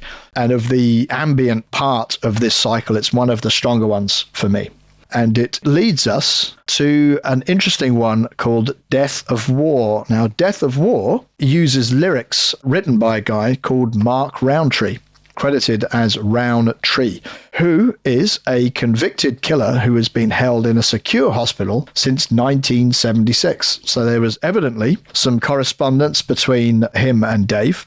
And Mark Rowntree killed, I think, 4 people with a knife. It was all very grim. It was around the same time as the Yorkshire Ripper, I think. In fact, they may have got confused for each other from time to time. So he wrote some poems, and this is one of them. So interesting source material. I think Dave, as he learned more, distanced himself a little bit from that. But yeah, it's anti-war. It's anti the whole generals and donkeys First World War kind of thing. And a bit of an interesting change of pace, Matt. Yeah, I think this album is generally lacking in Hawkwind think pieces. And I guess this is trying to maybe be that. But for me, it's kind of falling short, unfortunately. It's a Hawkwind staple, a critique on our warlike nature. Like you said, it does feel like we're in World War One again, because we talk about chlorine clouds and barbed wire and machine guns, and they're very much of the time for World War One. But I feel like we've covered this topic quite a few times now in things like Who's Going to Win the War and War I Survived. And this is a different take on it, because it's delivered more like The Fall of Earth City, this kind of dispassionately read poem, rather than a song or a strange experience like how the War I Survived worked. And there's a theatricality to it with this evil laugh and this thunderous drumming at the beginning that makes me feel like it's something more Warrior on the Edge of Time-esque. And then we have the second part with this dramatic organ and military-style snares with the sound effects of aircrafts and explosions, and then what sounds like this operatic choir hitting the last note for an extra bit of drama at the end before we fade. But I'm left at the end of it not really knowing what to make of it. I feel like it's a little basic. The rhyming is a little 1-2, 1-2 or A-B, A-B. People are dying while politicians drink. It's a little like, do you want to write a second draft? Given the source material, maybe, you didn't want to tell that to the guy who wrote it. But yeah, considering how well Hawkwind have done this before, this feels a little derivative, unfortunately, to me. I feel like the Fall of Earth City style reading of the poem doesn't work, considering Who's Going to Win the War was done with such bite that you really felt like they cared. I know this is another way of doing it. It just doesn't work for me. So it's a bit of a stalling one for me. It's an interesting musical idea, I guess. I do find it's less profound than other things they've done. I feel like it's a bit overly performative, which is not my favourite place for Hawkwind to be personally. It feels like they're going back to something that they've done better. So I'm always left a little flat by this, unfortunately. Well, we're 3 for 3, Matt. I don't know how long this can continue for, but once again, I'm actually completely in agreement. And funny enough, because we don't compare notes at all, you've hit the same notes that I have, in as much as, funny enough, the laughter that starts it reminded me of Black Sword. But that's just because that's what Dave's evil laugh sounds like. And then it reminded me of spoken word things from Warrior and the way that was done, the way that you kind of had the sound effects going off behind. And in content, it reminded me of Masters of War by Bob Dylan. And the interesting thing about that is that Bob Dylan and Michael Moorcock on the one hand, Mark Rowntree is neither of those. The words are very, very obvious and very, very on the nose. And I find that when Hawkwind write these things themselves, or the sources they usually pull from, you have to make the connection. It's Robot or the clone poem where, you're saying one thing, but you're talking about something else. Or you've set it in the far future and weird technology and stuff, but actually you're talking about the present. This, as you say, is you shouldn't kill people and rich generals are bad people. And it's all a bit ABC. And I'd like to think actually probably Dave just could have done better on his own. And they're not had any moral qualms about it either. Yeah, so it's slightly disappointing because I don't mind this part of the album being a gap where you put some kind of spoken word thing in with a lot of sound effects going on behind. It's an interesting transition from the kind of lush soundscapes into that kind of sonic experience. But it feels like a good idea and an opportunity not particularly well taken, and really not particularly well taken because of the bit that was done by the person who's not in Hawkwind, which is a bit of a shame, really. So yeah, that took me out of it a bit. And there's obviously a theatrical edge to it, and I think that can work again with better words. So we're all on the same page so far. How long can this last? The Secret Agent, Matt. Or the 90s Flying Doctor, maybe. For me. Or maybe Needle Gun for people who don't like that track. I think I had a similar experience with it, like Flying Doctor, where the main riff is simple and bouncy, and I can see it being a lot of fun musically, but the story is kind of ridiculous and delivered in this frantic way, which is almost impossible to follow. I don't think you're supposed to take it that seriously, but at the same time, that is now my quote-unquote job. So bad luck, Secret Agent. You're getting the deep dive treatment, and you will not come out unscathed. There's some fun Hawkwind tropes in here. I do like the fact that the secret agent complains when the rain plays havoc with the dye of his coat. That feels like the kind of freeze forms reference again, where cool things are being rendered tedious and boring because of small annoyances. It reminds me of one of my favourite X-Files quotes when one of the government agents says to Scully, "It's not all fun and games being a man in black. You should see the amount of paperwork." So bits of it I like, but I think in general, the experience is kind of annoying for me a bit. It's accomplished for sure. It's got a cool bass line. It's got this 4-chord organ hook, which does in a better way what something like Assault and Battery tried to do. It's got this descending guitar bridge, which is very catchy. The drums aren't doing a lot, but they're solid.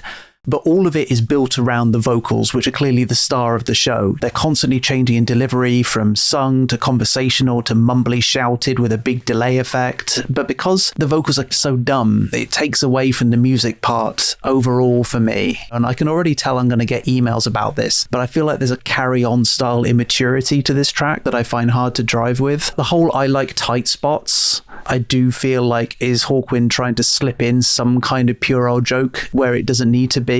And again, I think there's probably enough deniability in the track that you could say, no, that's not what they mean at all, but I see what you're doing, Hawkwind. Even the certainly taking you for a ride line. It reminds me, this is probably a random connection now, but do you remember Nathan Barley? Yes, yeah, very much so. Right, so there's a bit in Nathan Barley where he does a live party and he gets up and raps, and his raps are just free association nonsense. And there's a bit in this track when it gets faster and faster and they sound like work alone, on your own, collar up, hat pulled down, on the beach with a peach, sometimes good, sometimes bad, drinking coffee, feeling sad. And I'm just like, so says Brother Nathan. You know, like it feels kind of ridiculous. That was well done, by the way. Thank you. The franticness, the weirdness of talking about secret agents, his weird opinions about if we were all nice people, you wouldn't need me. It doesn't go anywhere for me. It's a strange story. So it's a difficult one given the fact that you have to listen to it because it's a lot of lyrics. But I want to say it's not all bad. I like that he knows what his suicide pills taste like. Someone could have told him, but I feel like he gave one like a hesitant lick one day just to see, and then had a very stressful evening wondering if he was going to survive through the night, which I thought was kind of fun. And like Flying Doctor, if I turn my brain off, it can be fun to just listen to it as a driving track with a lot going on. But I also feel like I got that from LSD already, and there's no cabinet key to really latch onto even when I'm in no-brainer mode. I also hate the way it cuts out when the instrumental feels like it's just getting to something I can actually enjoy. There's this glittering, slightly distorted groove in the synth, which I really like, and then it feels like a rug pull to put a cap on a already annoying experience. I was just trying to be nice to it, and already I'm getting annoyed again. So yeah, I'm going to call this track irredeemable after all. Interesting. So we do diverge a bit here. It's by no means my favourite track on the album. And in fact, the he's in a tight spot bit that gets repeated is one of the things that I remembered. And I remembered it kind of ruining the song for me back in the day. So I was prepared for that. But weirdly, coming back to it now, the more I listen to it, the less that bit ruined the song for me. I still wish it wasn't there. It's one of those things, I can live with it, but I wish it wasn't there. It's not saying an awful lot. It feels like a really arbitrary line to be repeating over and over. I like the pace of the song, and I actually love Dave's vocals. You don't get this kind of thing very often. Mood-wise, it puts me in a similar mood to something like Valium 10, very light, frothy kind of thing. So I actually quite like this, and I probably like it a bit more than I used to because I can cope better with the he's in a tight spot, which I still wish wasn't there. But the track as a whole, yeah, I quite like it, and I like that descending guitar bridge and things like that. So yeah, this for me is actually light relief after Death of War. Lifts me out of that and sets me up for the rest of the album. So definitely this one doesn't impact me in quite as negative a way as it does you. As I say, it wouldn't be my pick from the album, but I'm quite happy when this kicks off, probably because of the way that Death of War had slightly brought down the really strong start of LSD and Blue Shift. And it has that abrupt ending, and then the phone rings, and we get Garden Pests, which is part of a 3-track run of instrumentals. So completely up to you whether you just want to talk about Garden Pests or whether you want to take that through. I think that Garden Pests stands apart, and then Space Dust and Snake Dance merge a little bit more. So we could do that perhaps. I think Garden Pests is a great name for a track. I don't know why this is called that, but it is so cool. Yeah, I guess if you're going to abruptly cut the previous track, opening on something as weird as an old telephone is probably the right move. It probably wasn't an old telephone at the time. At that point, no, it was a telephone. It's true. I don't have that much to say about this. It's the shortest track we've had so far, and it's probably as long as it needs to be. I think it pulls off its own weirdness quite well, in terms of it has its own internal logic. Turning a phone ring into part of a track and building a track around it is not massively original as such, but they do it quite well. I think the bass tone that comes underneath it is quite nice. There's something kind of interesting about the idea of the electronic bleep of a then, I guess, sort of modern phone. It's not doing a ring, you know, it's not an old handset receiver. It's a more contemporary phone, and saying a noise like that is as good as anything else to use as part of an electronic sample. You could use that as a reason for why it exists, and that's perfectly fine. It's also kind of fun with its random saxophone and what sounds like mouth organ additions to the whole thing. The drums in it are way faster than I think they need to be, but they're fun because they're not super heavy, so they're not really doing much apart from adding just a little bit of texture, really. So yeah, it's kind of a fun little sonic experiment, but then when it's gone, I don't really think about it much. Probably even just talking about it now, I spend more time actually really thinking about it than I have when I was listening to it. I don't hate it, but when it's gone, you know? Yeah, totally. I mean, I don't have an awful lot with this. I don't mind the phone thing. As I say, it's quite a good little segue from The Secret Agent, even thematically. Not over keen on the sax. You get quite a familiar Hawkwind synth pulse after that, which kind of feels like it almost becomes a signature for the band. But really, if this was a shorter album and this was an extra, that would seem to be more of its place as a kind of an odds and end track. Yeah, I wouldn't miss it if it wasn't there. It doesn't do an awful lot, particularly in a 74-minute album. It doesn't earn its keep particularly. And if you went straight from The Secret Agent into Space Dust, it would have more of the same effect for me, the LSD going into Blue Shift. So Garden Pests, I don't hate it, I don't skip it, but if it was 5 minutes rather than 2.5, I probably would. So how about Space Dust then, Matt? And feel free to do that and Snake Dance together. I like Space Dust. We're back in Blue Shift vibe again, so yay, because I like Blue Shift, so having a bit more of it is always welcome. But this one's different because this brings in a much more glitchy feel than anything I think I've heard Hawkwind do before. It's a bit more staccato in the way that it shifts between its timbres when it's playing. So I think that's a nice bit of experimentation and development from them, figuring out what all the different directions ambient can take us. And it's definitely holds your attention a lot. We have these trickling synths in the top, this murmuring bassy drone in the bottom, and a whole bunch of random stuff going on in the mids that just play around each other. I don't know whether or not it's a wavetable or something that they're doing in order to find these different frames of similar sounds but different textures, but either way, I like it. One is very much the lead as it skips abstractly from note to note, while the others are more ephemeral and they fade in and out to create that body that the lead can work with. So it has a nice mix of pacing, even though there isn't really a metronome or anything keeping it. You do feel with the lead being a bit more ponderous while the other things being a bit more neurotic, then you do feel like there's a nice counterpoint between all of the synths. So there's a nice bit of blending there. And again, like Blue Shift, I don't feel like it's as long as it is. I'm always surprised that it's longer than 5 minutes. That might be because it's actually quite different after the first 1.5 minutes, where there sounds like there's this kind of vocoded voice sort of pitched up. It's really hard to hear what it's saying. It's kind of muttering indistinctly, but it's adding this extra texture in the upper register while the bass gets darker and more growly. So it doesn't just do what it's doing for a long time. It has this Hawkwind A-B section, which seems to be going through the whole album.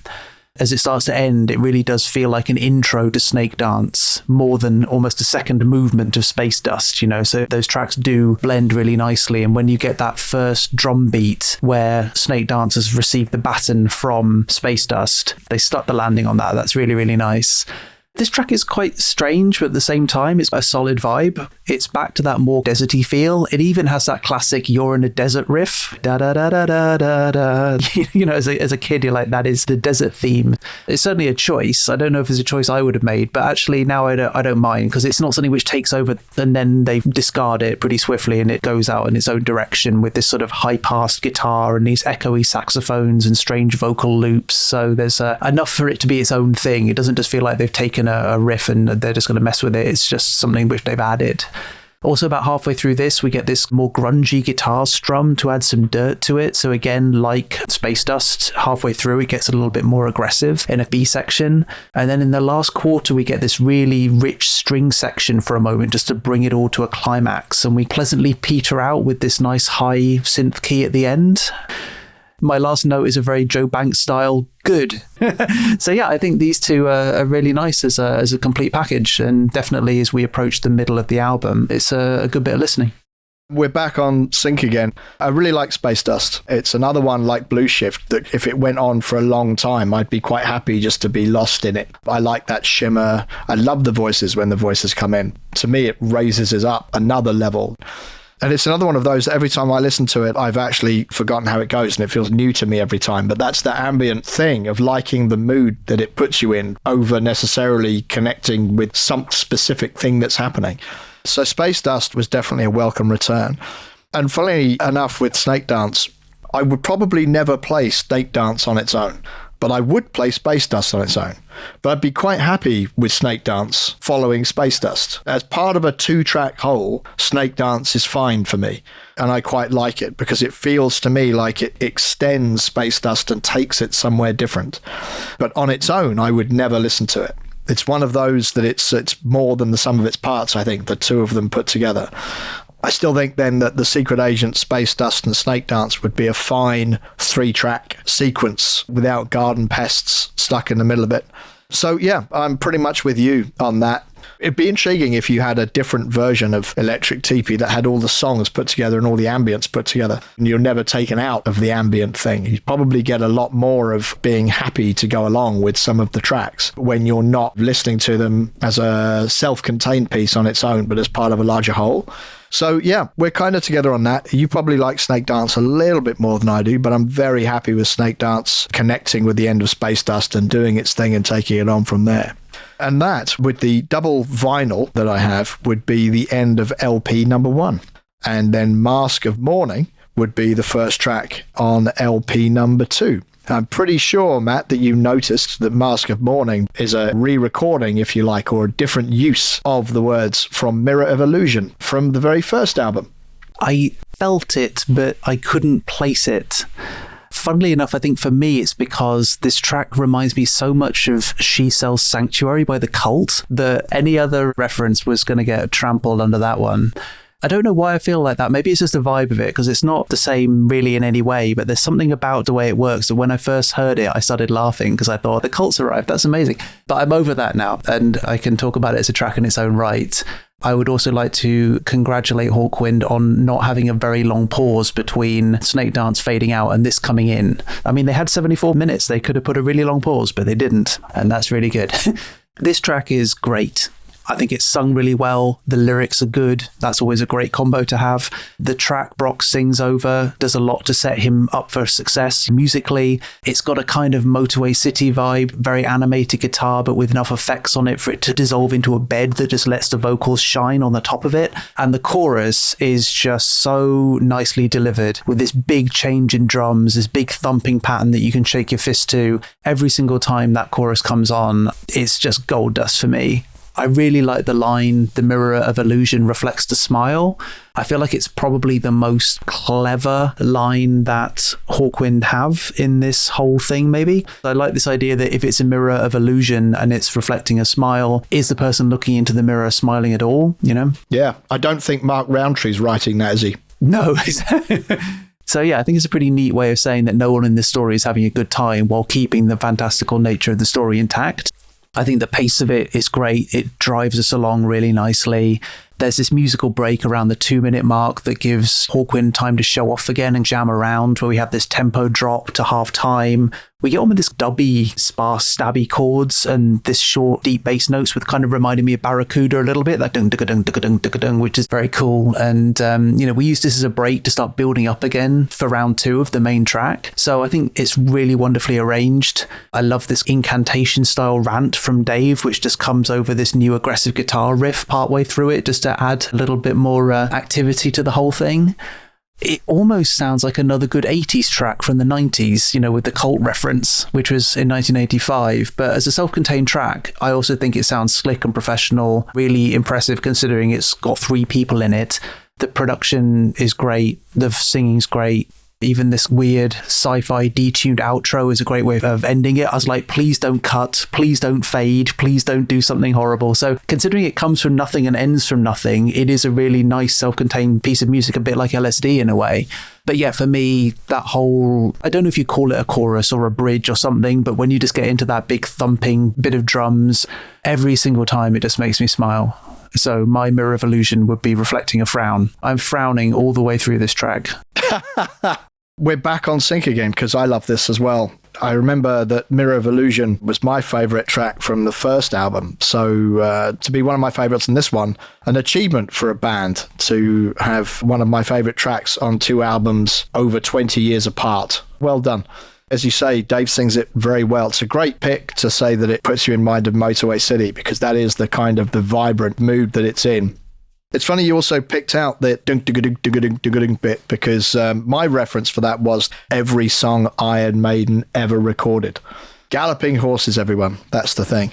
And funnily enough, although, as we said, this album wasn't written or really sequenced for vinyl, it is a fantastic way to kick off the second album of a 2-album set. It works beautifully for that.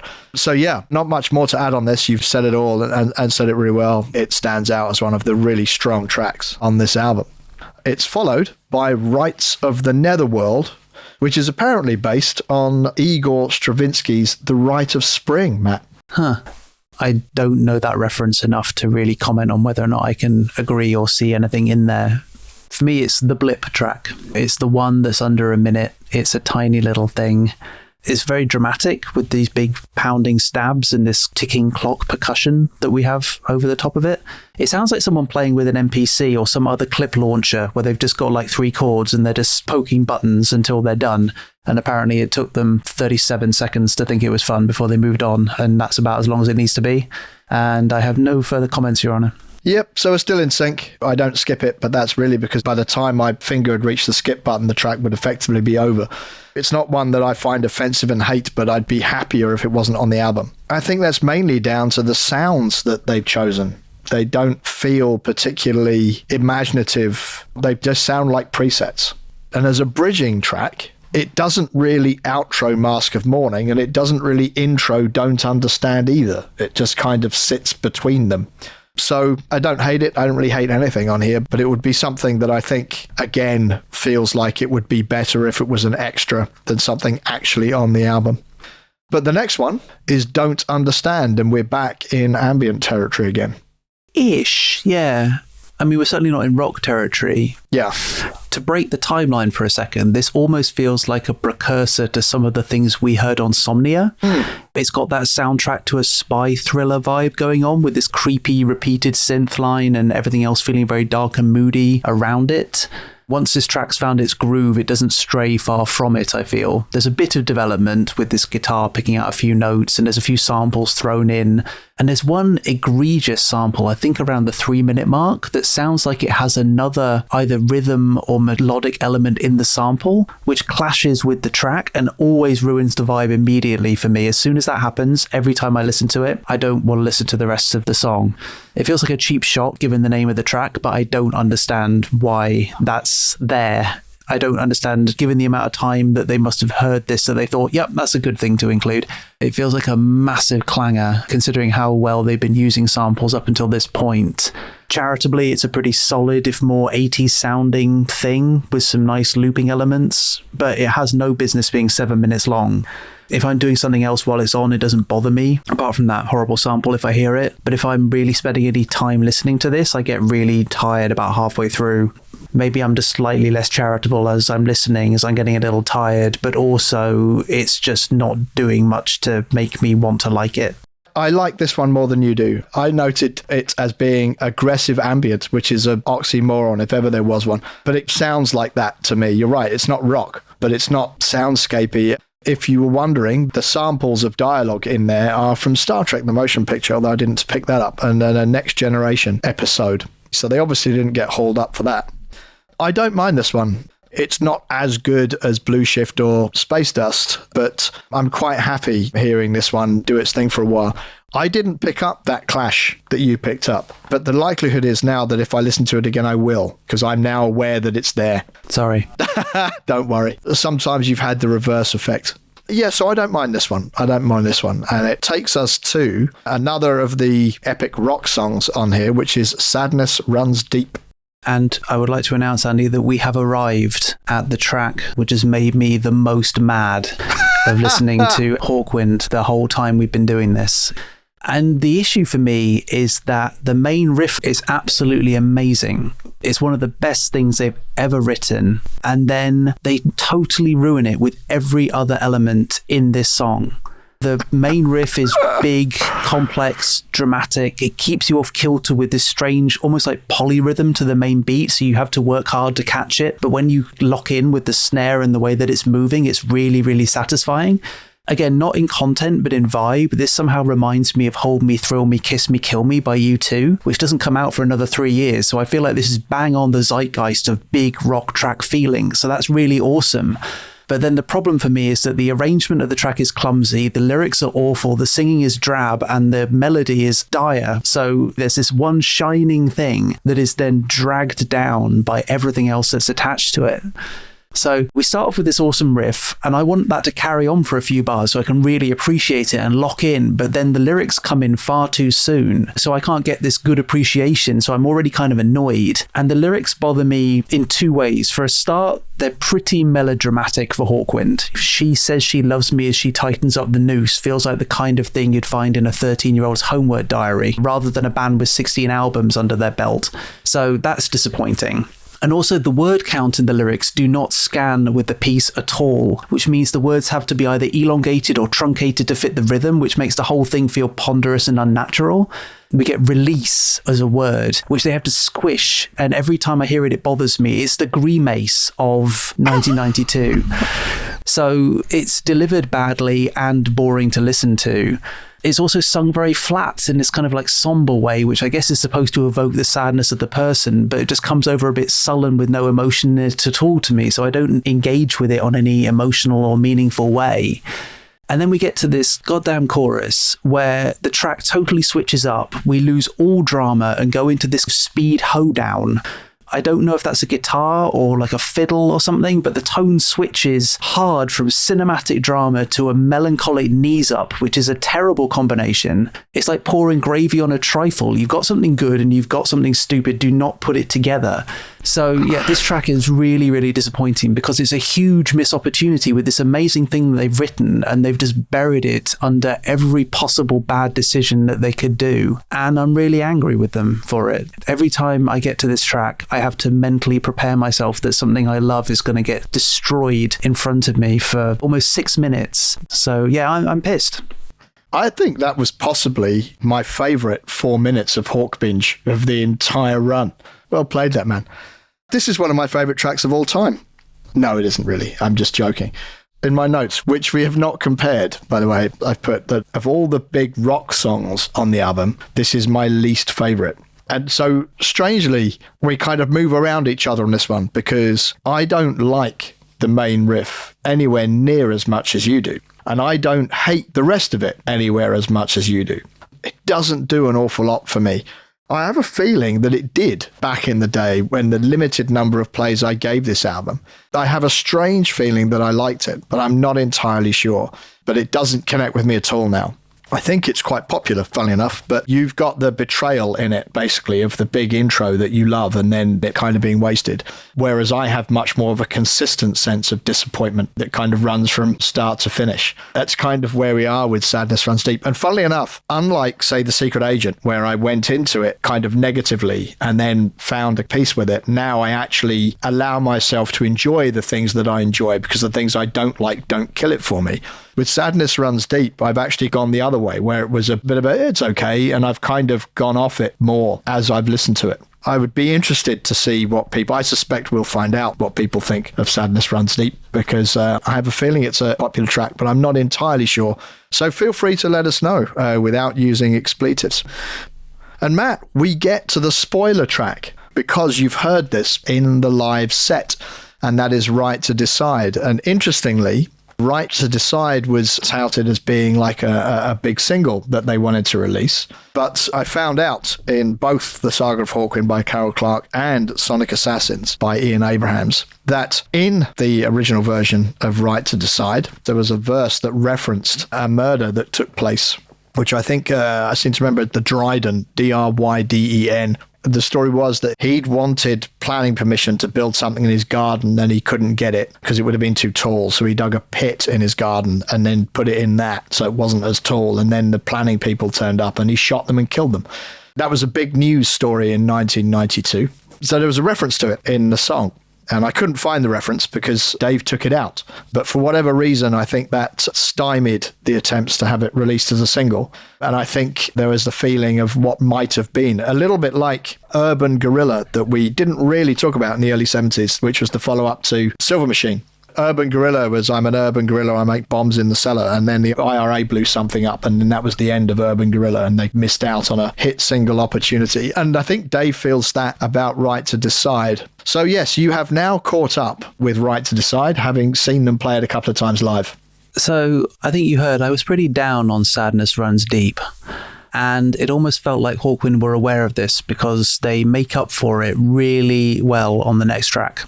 It's fun, it's lively, it's bouncy, it's arranged well, it's just great. The vibe actually reminds me of Learn to Fly by the Foo Fighters, which doesn't come out until 1999, so they're way ahead of the curve on this one. Let's talk very quickly about the fact that I've heard it before. They played it at the Royal Albert Hall. I think they also played it at Cyanosis. Yes, they did, yeah. Yeah, so I'm trying not to be swayed because I've heard it before. Also, the lyrics are based on Radio Telepathy, which I picked from our Best of the 80s bonus track segment in the Ozcasts. Good spot, yeah. So this track already has a lot going for it, I guess. But that being said, I think that even without those primers, it's safe to say that it's a big track for me, and I'm sure, obviously, for the band. From the start, the arrangement does what I wanted Sadness Runs Deep to do, which is let the music breathe and pull you in before we get to the lyrics. So we have time to enjoy everything one piece at a time, like a nice tasting menu. I would say, on the whole, I much prefer the lyrics when they were on Radio Telepathy. In that one, they felt like some strange manifesto for some homebound future internet cult, where here, with the more upbeat delivery, it almost sounds like being this digital citizen safe in your room is a good thing, which I don't think is the point. So I wouldn't have used these lyrics. I feel like you could have come up with something else. I also don't feel like those lyrics gel with the fact it's called Right to Decide. I thought Right to Decide was going to have more about maybe being told what to do or government intervention or something more Hawkwindy. I feel like it's a bit random, but doesn't matter, because even though the lyrics are a bit muddled, it's all saved with the can't do this, can't do that chant at the chorus, which has all that big fist thumping sing along energy you want in a rock track. Every other lyric could probably be an insult about me and my family, and as long as they ended with "can't do this, can't do that," I would still like it. You know, it does fine. I also love this searing synth solo after the second chorus. I just think it's glorious, high, piercing, glistening, shining, wonderful. Just adds all of this really nice feeling like we're going up and up and up. It's not a faultless track. There's a B section, which almost sounds like we've gone back to Images for a hot second for some reason, which always throws me a little. And the sounds of the guitar feel like we're backsliding a bit into the past. And then we hit this halftime chill out part, which I don't think the track needs at all. And while we do go back for another round of "can't do this, can't do that," which saves it, I feel like going from the halftime back up to the full energy is not done as elegantly as maybe it could have been. I guess the main thing is that the B section feels like the splice of another track. And I know we talked about it doesn't feel like that with most of them. With this one, it kind of does, and it's jarring. And the fact it fades out is kind of a shame. But within this track is this really solid core that feels like they've sharpened and refined everything even more as they've gone through to do the tour of it. I can see why they like it. It's a lot of fun. It's, I think, generally a great track with a couple of things which I'm surprised about. But the "can't do this, can't do that" is just great. It's funny, isn't it? When you hear it, it's so clear why it's the track that's remained in the live set list they pull out to represent this period. In that chorus, it has their outsider rebelliousness. And I'd never really listened to much of the choruses before, which is funny. I only picked up in reading about it and you saying now where the lyrics come from. But it strikes me also that in those lyrics from Radio Telepathy, which even more incredible coming from that period, that the "I'm a digital citizen alone in my room," I'm surprised anyone would come up with that in 1982 or whenever it was that Radio Telepathy is, because that to me sounds like something written in the internet era about social media. So an incredibly either serendipitously or forward-looking piece of lyric writing, even in that on its own. And you're right, it's just a fun piece of energy. Even if the rebellious nature of the lyrics have a bit of heaviness to them, the track itself is not heavy in terms of being mood heavy, but it is rocky, has a great energy to it, and the lightness of some of the synth things going on in the background elevate that energy even more. So yeah, it's a fun one. Probably wouldn't go down as one of my absolute favorites, but it's definitely welcome to be on this album.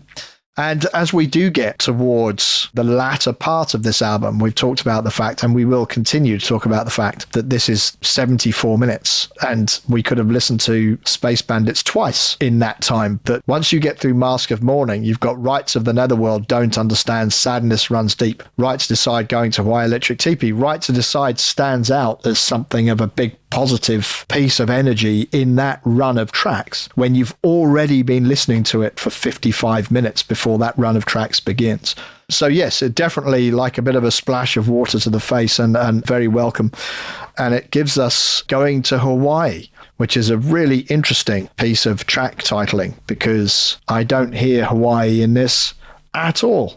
It was not the track I was expecting to get from a title like Going to Hawaii. I feel like Hawaii has a very distinct cultural and music history. Considering we had Snake Dance and they played the I'm a Dancing Snake song, the fact that there's nothing Hawaiian in this at all is surprising. I feel like you could call this track Approaching Docking Station 5 or Colliding Particles or something and nothing would change, you know?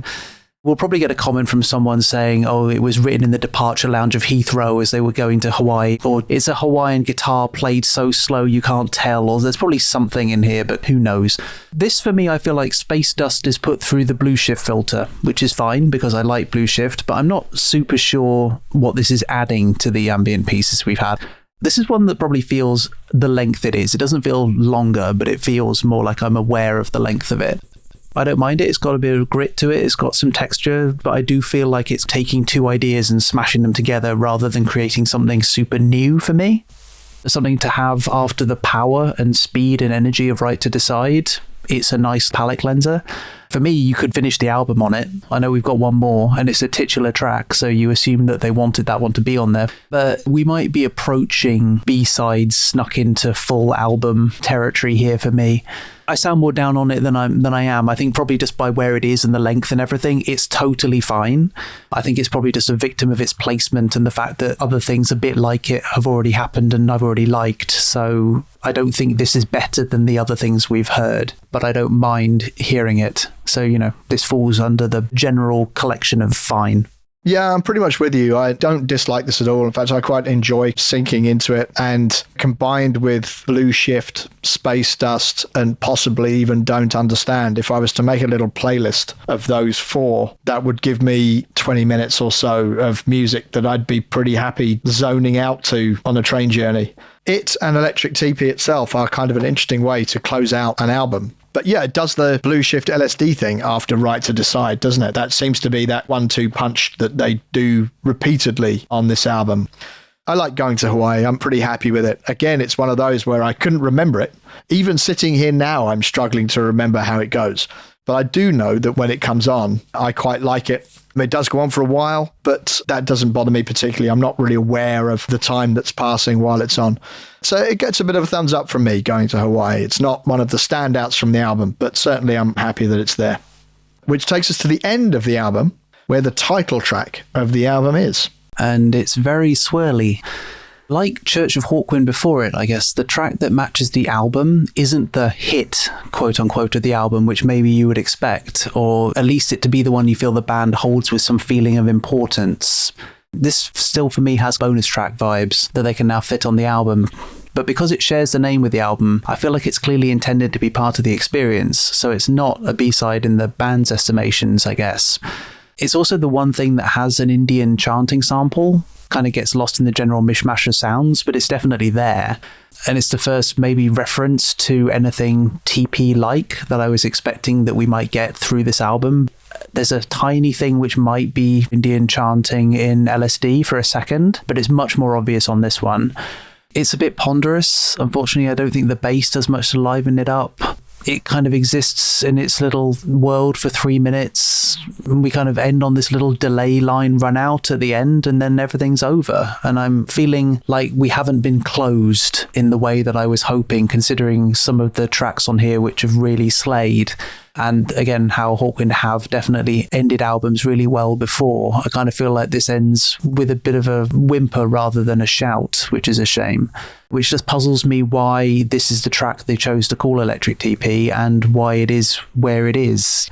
If this is at the beginning, it wouldn't have helped because LSD does such a good setup. If it was anywhere else, it would probably be a bit of a pace killer. So I guess it's where it should be if it's going to be around, but it's not ending strong. And considering that it's the titular track, I was expecting something stronger. Completely agree. We end in sync as we started in sync. At the end of Going to Hawaii, I would be quite happy if that was the end of the album. I don't need anything else after that. I mean, really, there's a few of them that I don't need, but this one definitely feels tacked on. Again, I don't hate it if it was in the place that Garden Pests is on, or if it's in the place that Rights of the Netherworld is on, then I'd listen to it and it would do its bit.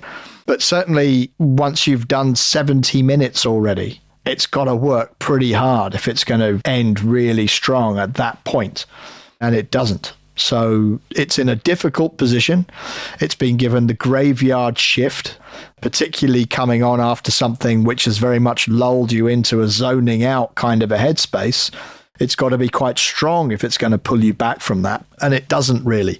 So it's a bit of a shame. Certainly, as you say, as the title track from the album, there are a few albums famously where the title track from the album either isn't used or ends up on a different album. Houses of the Holy by Led Zeppelin. The track Houses of the Holy ends up on the album after the album called Houses of the Holy because it didn't really fit. But at the same time, I'm not sure Electric Tepee is strong enough that it needs to surface on another album. If it was an extra or an orphan track bonus type of thing, we'd probably mention it at the end of the decade review and go, this was an interesting little thing. And it's the track with the title of the album that they didn't use. But actually being on the album, it just speaks of everything being on the album. I'd even have put Electric Tepee, if it had to be there, I'd have put it before Going to Hawaii so that Going to Hawaii drifts me out of the album nicely and then it ends. That would be more effective to me. But there you go. That is Electric Tepee by Hawkwind. So we've done a hot take and we've gone through the tracks. Before we start summing up the album and thinking about where it sits for us and for everybody else, we of course have to look at the artwork. And this is an interesting one. The artwork for the last album was Joe Patagno, who obviously had this huge history of doing albums and did some very famous ones and worked with Motorhead, etc., as we said. This artwork for Electric Tepee is by a guy called Alan Arthurs. And Alan Arthurs was part of the band's road crew at the time and also worked on Dave Brock's Devon Farm. The gatefold for it actually had a painting of Casterlig's stone circle in the foldout. Don't know who did the painting. Maybe it was him. He studied fine art at Falmouth College and Loughborough, gaining a BA. So he was an artist, absolutely. He became a gardener and painted stage equipment in psychedelic styles for Hawkwind. Stayed with the band for a decade, moving from backstage to security chief, stage manager, and travelled with them across the US, and continued being a foreman on the band's farm, where he fought weeds, tended livestock, and painted album covers. So that is Alan Arthurs. He has a website, alanarthursart.com, which we'll link to, obviously, when we put stuff out about this episode. But so, yes, they've looked inwardly. They've recorded at the farm and they've used an insider to create this artwork, Matt. And it's quite striking. It is. I guess you'd have thought that maybe you'd have ended up with something like Atom Heart Mother as a cover if you had more of a farmhand style artist. But no, we have a Electric Tepee. It certainly does what it is called. And definitely the theme has been stuck to. The Hawkwind is done in that kind of spiky, fancy way, which I would associate with Native American style. I guess it kind of looks like what you would get on a blanket or something. I think even the squariness around the Hawkwind logo as well looks like that. We then have as a centerpiece a big teepee, and it's clearly electric or connected with all this wiring and lights all around the bottom of it.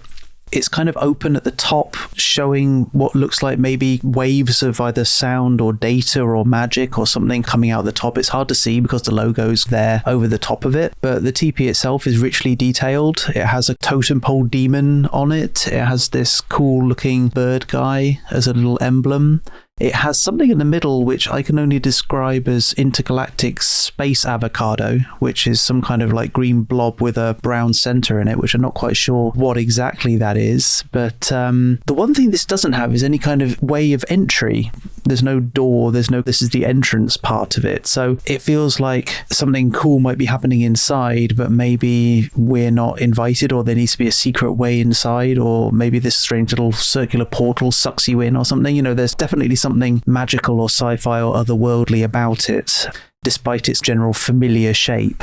So yeah, I think it's got a lot of imagination. It's got nice earthy colours to it. I feel like it's quite faithful to the name. For me, this further compounds the fact that I thought I was going to get a different album. You know, I thought I was going to get something a little bit more closer to the roots of what we got a bit from Space Bandits with that tribal thing.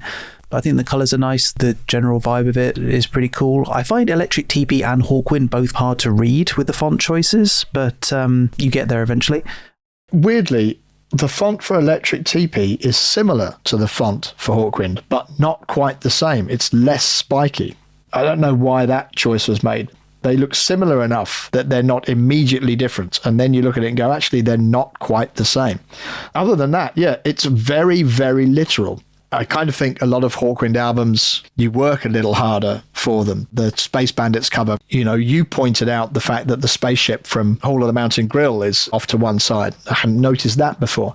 Things like that. This is very, very literal, but it's nice. This is one of the reasons why I do like having the vinyls of these, because I'm looking at the moment at that on a big piece of card. When I had this on a cassette, or if I bought it on CD, the artwork just is not quite as impressive at those levels. So it definitely stands out. Conceptually, the album's basically got two fairly small tracks on it which reference this. Given how literal this cover is, only really the title track and Snake Dance culturally reference anything to do with this. Not that that's bad, it's just interesting when the cover is as literal as it is. But it stands out a mile. I mean, it's not like anything else. Alan Arthurs has done a nice job, given that that's obviously a painting of his. I love the sky. The sunset that he's done there is beautiful. I'm even more pleased that I'm looking at a big piece of card when I look at the back, because the back cover is quite complicated. And on a CD, I probably would have found it very difficult to be picking things out, particularly on a cassette. I would have been looking at it through a magnifying glass to pick things up. But on the vinyl, it's quite good fun. I'm looking at it right now on a 15-inch screen, so at least the quality is good, but I do find myself zooming in and out and finding all these little details. I don't think this would have worked on the front, but certainly it's a really nice companion piece because it feels like we've made it into the Tepee somehow. And we've got the band here welcoming us, I guess. They look fairly happy. Actually, no, Brock doesn't look that happy that we've made it in, but the other guys do. So we'll take that. But yeah, this is really richly detailed. You get this 1-2 play with what's coming out of the roof on the Tepee on the front. These beams creating this big solar system style look at the top. So we've got this cool roof sky thing. We're surrounded by totem poles again. The hawk references are a bit more. In the top left, there's a big hawk head. There's an almost Egyptian style hawk on the far right. There's what looks like music production paraphernalia, especially on the one on the left. It feels like there's stacks and amplifiers and various bits of equipment. The carpet, I guess, that's on the floor mimics what's coming out of the Tepee on the front. The characters themselves look like they're mid-Star Trek transportation. So whether or not they become like, star children, or whether or not they're appearing, or whether or not they're projections, not 100% sure, but it gives you lots of ways to wonder about that.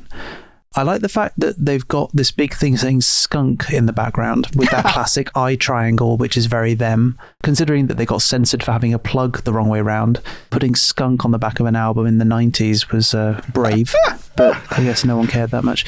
The colours are very crazy. They're lurid and vivid and fun, but not too off-putting. There's something about it that reminds me a little bit of some of those very early choose-your-own-adventure games. If there was a text box at the bottom there where, like, Dave's saying, how did you get in here? And you had to pick some options or something. I feel like I could be in the middle of a strange Another Planet-style adventure game. I definitely want to go inside the Tepee when I look at this, but I'm actually afraid that they would all shout at me because I'd step on something. You'd be careful to avoid a lot of things in this. I also wondered for a second as if Dave having lost his left hand, but that's just, I think, some glare.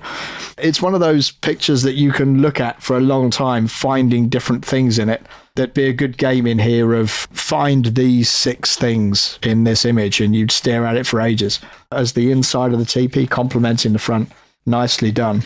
And then on the gatefold of the album, we've got that painting of the stone circle, which kind of feels like it harkens back to earlier Hawkwind times of Stonehenge and all that kind of thing. On my copy, there's a huge amount of text talking about the album. Now, I don't know whether that was originally in the album when it was released. It reads like the kind of copy you get in reissues. So I'm not entirely sure if that was there at the time. They talk about the next album, and it would be impressive if they knew what that was going to be if this was the first version. No, exactly. So I wonder what was there originally. I'm impressed it was a painting. It looks like an old photo to me. Yes, I was surprised when I read that it was a painting. If it is a painting by Alan Arthurs, then it's such a totally different style to the front and back covers. I found as well on Discogs, when I was looking at this, there's a version of it where the painting is front and center, and then in the middle it's surrounded by an orange and blue, almost Jackson Pollock sort of splatter. Oh, okay. Which has, I think, album credits around. So I think that they've taken the painting and then made that big and then added text, where in the original one, the painting is still there, but it's got this crazy acid flashback frame to it. So, okay. Yeah, still similar. Also, the painting looks more painting-y somehow in that version, where on this version, they've managed to work it in so it looks a bit more like a photograph or something. Yeah, but nice package. I think we're definitely in a better territory with this than we were with one or two of the early 80s albums. We had things like Levitation, where we weren't particularly keen on the front cover. So it's a bit of a return to having some real care and attention of someone who's putting some effort and some thought into what they're doing, which is nice to see, and which we did have, of course, with the previous album. But obviously those two people, one very, very experienced with Joe Patagno, and then Alan Arthurs starting out with this one. So Matt, Electric Tepee, how are we feeling about that album as a whole, having gone through all of that? Overall, I'm still impressed by what 3 people have been able to produce here.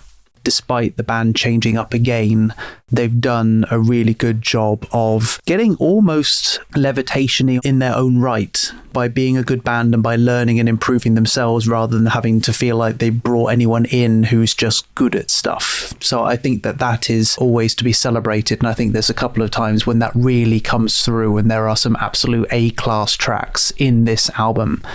As an album, I still feel like I was expecting something more tribalistic, so I was confused there. I don't feel like we really get it much at all, so I'm surprised that's what it was called, and I know you were talking about this as a recurring theme, so I'll be interesting to see where that goes. The chance they had to be much more on the nose here, they didn't. But, you know, you can call your album whatever you want. It's not really the biggest issue, it's just more of a surprise to me. There's some stuff on here which I would hold up to be as a good example of a Hawkwind track as any others that we picked out before.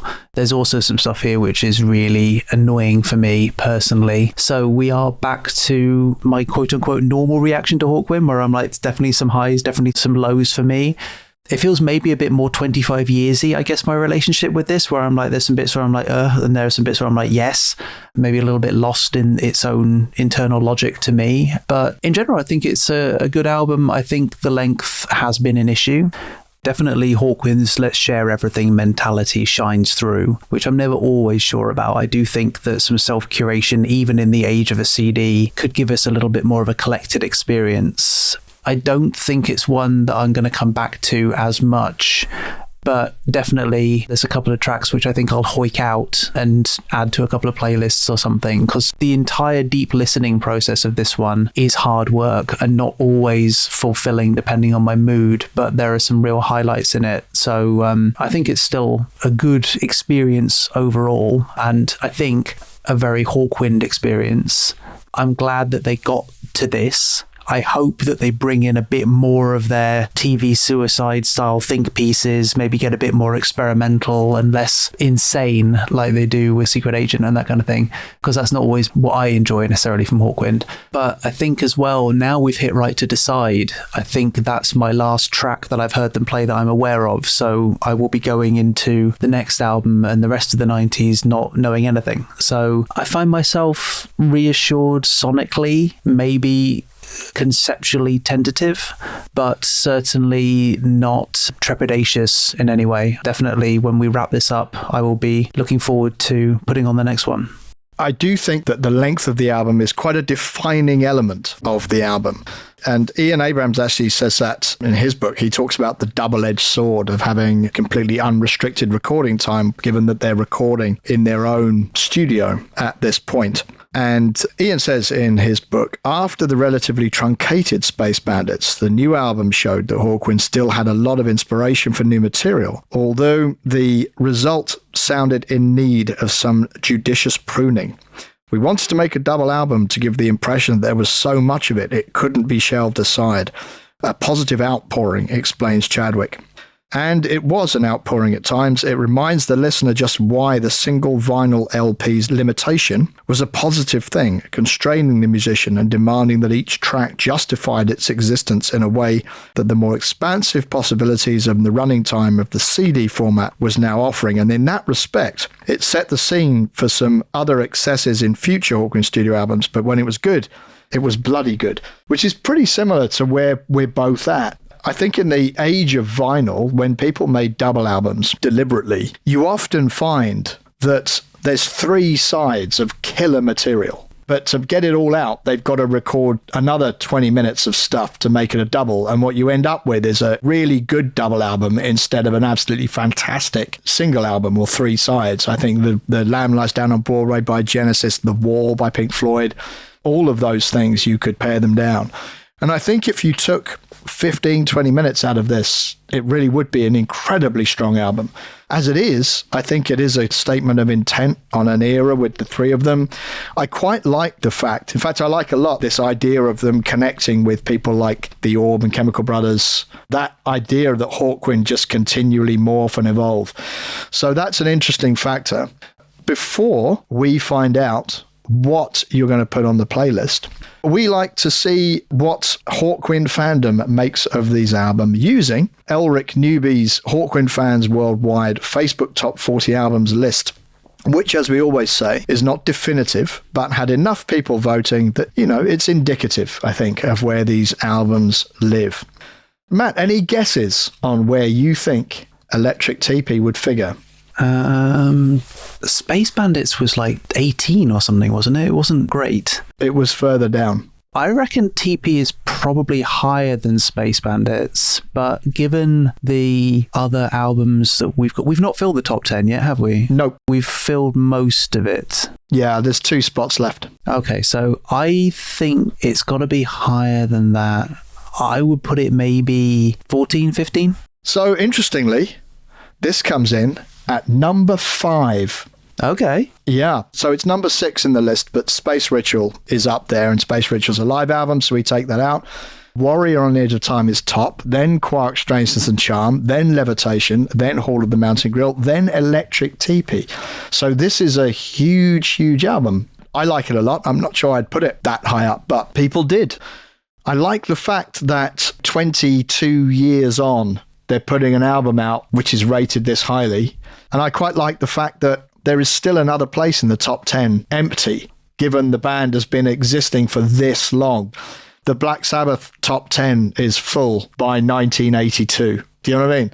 So I quite like that. And I actually wouldn't bet against, if this was done again, some of the most recent stuff ending up in here. So it's at number 5, and there is another space left in the top 10 for something. That's interesting then as well, considering that question was asked to people who are aware of the entire discography. Yeah. So given the fact it hit 50 for a week, it's one of those where people have come back to it and it's become more of a fan favorite than the initial release, because, that definitely happens with albums. So it's interesting. Yeah, seems to be. It'll be very interesting to hear other people's takes on this, and we'd love to hear your takes on this out there. I would too, because I would love to know whether or not people think it's the best album or whether or not it has great tracks. Do you know what I mean? Yeah, absolutely. Because I feel I would agree that this has some great tracks, but as an album, I probably wouldn't have put it there, and I would put other albums we've had in my top 10 differently, clearly. But yeah, it'd be interesting whether or not people are like, no, actually, it's a big, long, juicy album, and I love all of it. That's such an interesting distinction that you make. I was talking about that with someone. There was somebody who did a Genesis podcast, and I listened to a bunch of them, and it felt to me like in the 70s, Genesis made great albums, and in the 80s, Genesis made albums with great songs on it, and those two things are not the same. So yeah, that's an interesting question. Please do let us know. The final thing for us to do, Matt, is you need to tell us what track from Electric Tepee makes it into the Hawkbinge master playlist. It's going to be Mask of Mourning. Good decision. I love that track. Whenever it comes on, it just has so much drive and positivity to it. It's really accomplished, very sing-alongable as well, which there aren't many tracks that I listen to that I would say that to. And it does the same Right to Decide thing where they just beat out with the drum those lines, which I really, really love. It's got the smartest line of the album on it for me. The breakdown is not as egregious as some of the others, which have knocked down some of my others off the consideration for the playlist. So for me to have a track on this album which shows the almost levitation level of sonic ability mixed with some of that nice feeling of world building that a Hawkwind give, for me, this is one of the standout pieces. Not just on this album, but of the last few. Excellent. That is a ringing endorsement indeed. And what will be joining this track on the Hawkbinge Sessions playlist? It's going to be LSD. That really interesting, strange, but glorious foray into real desert rock. That first growly synth has me immediately hooked. Drums still sound great. I do like the lyrics that without a body we are complete is a really nice little Hawkwind brain teasy kind of line. I love the fact that we have that noodleness but done in a much more sophisticated and sonically interesting way that really goes back to the very heart of what Hawkwind was about at its beginning, and now being able to do that as a 3-piece I think is really, really accomplished. It's got this 2 parts to it. Both of them are done really nicely. Gloriously self-indulgent and good fun, as I said at the beginning. And when Hawkwind gets self-indulgent, they either do Secret Agent or they do LSD. And I like it when they do LSD. I like it when they do LSD and when they do LSD. But yeah, 2 really great tracks in that. Excellent choices. I have a suspicion that they would be very, very popular picks. Sometimes your picks are slightly left field for what I can imagine the popular choices would be. And I think they were on Space Bandits, funny enough. But this time, I don't think there'll be many people disagreeing with you on those, Matt. So good chat and good selection. This has been a fun one to come into a new year with. I've enjoyed this. We've actually been talking now for over 3 hours. So good job editing this one down to whatever it'll end up at. And hopefully we will be able to get this one out in order to do one more before Hawkwind's new album comes out. But we shall see. We make no promises. And next time, we will be traveling into the future to find out what its business is. But be warned, it might be dangerous.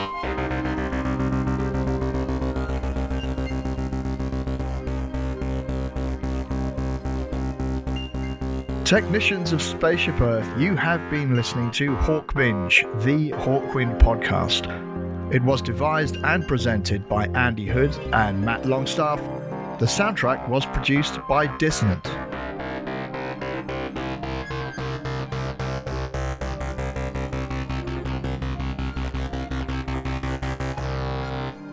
To contact the show, drop us a message on Facebook, Instagram, or X, the artist formerly known as Twitter, by searching @Hawkbinge, or send an email to podcast@hawkbinge.space.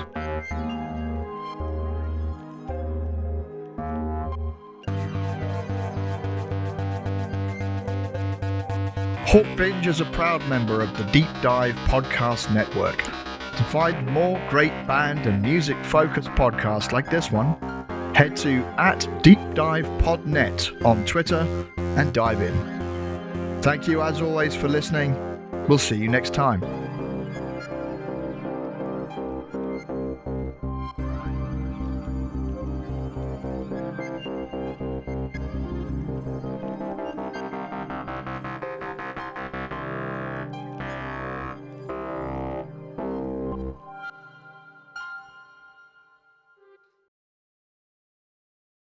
So there's a few people who have left the band. Harvey's gone. Bridget Wishart. Good God. Leave that in. Oh, we've got our bit for the end of the pod. I think we have, yeah.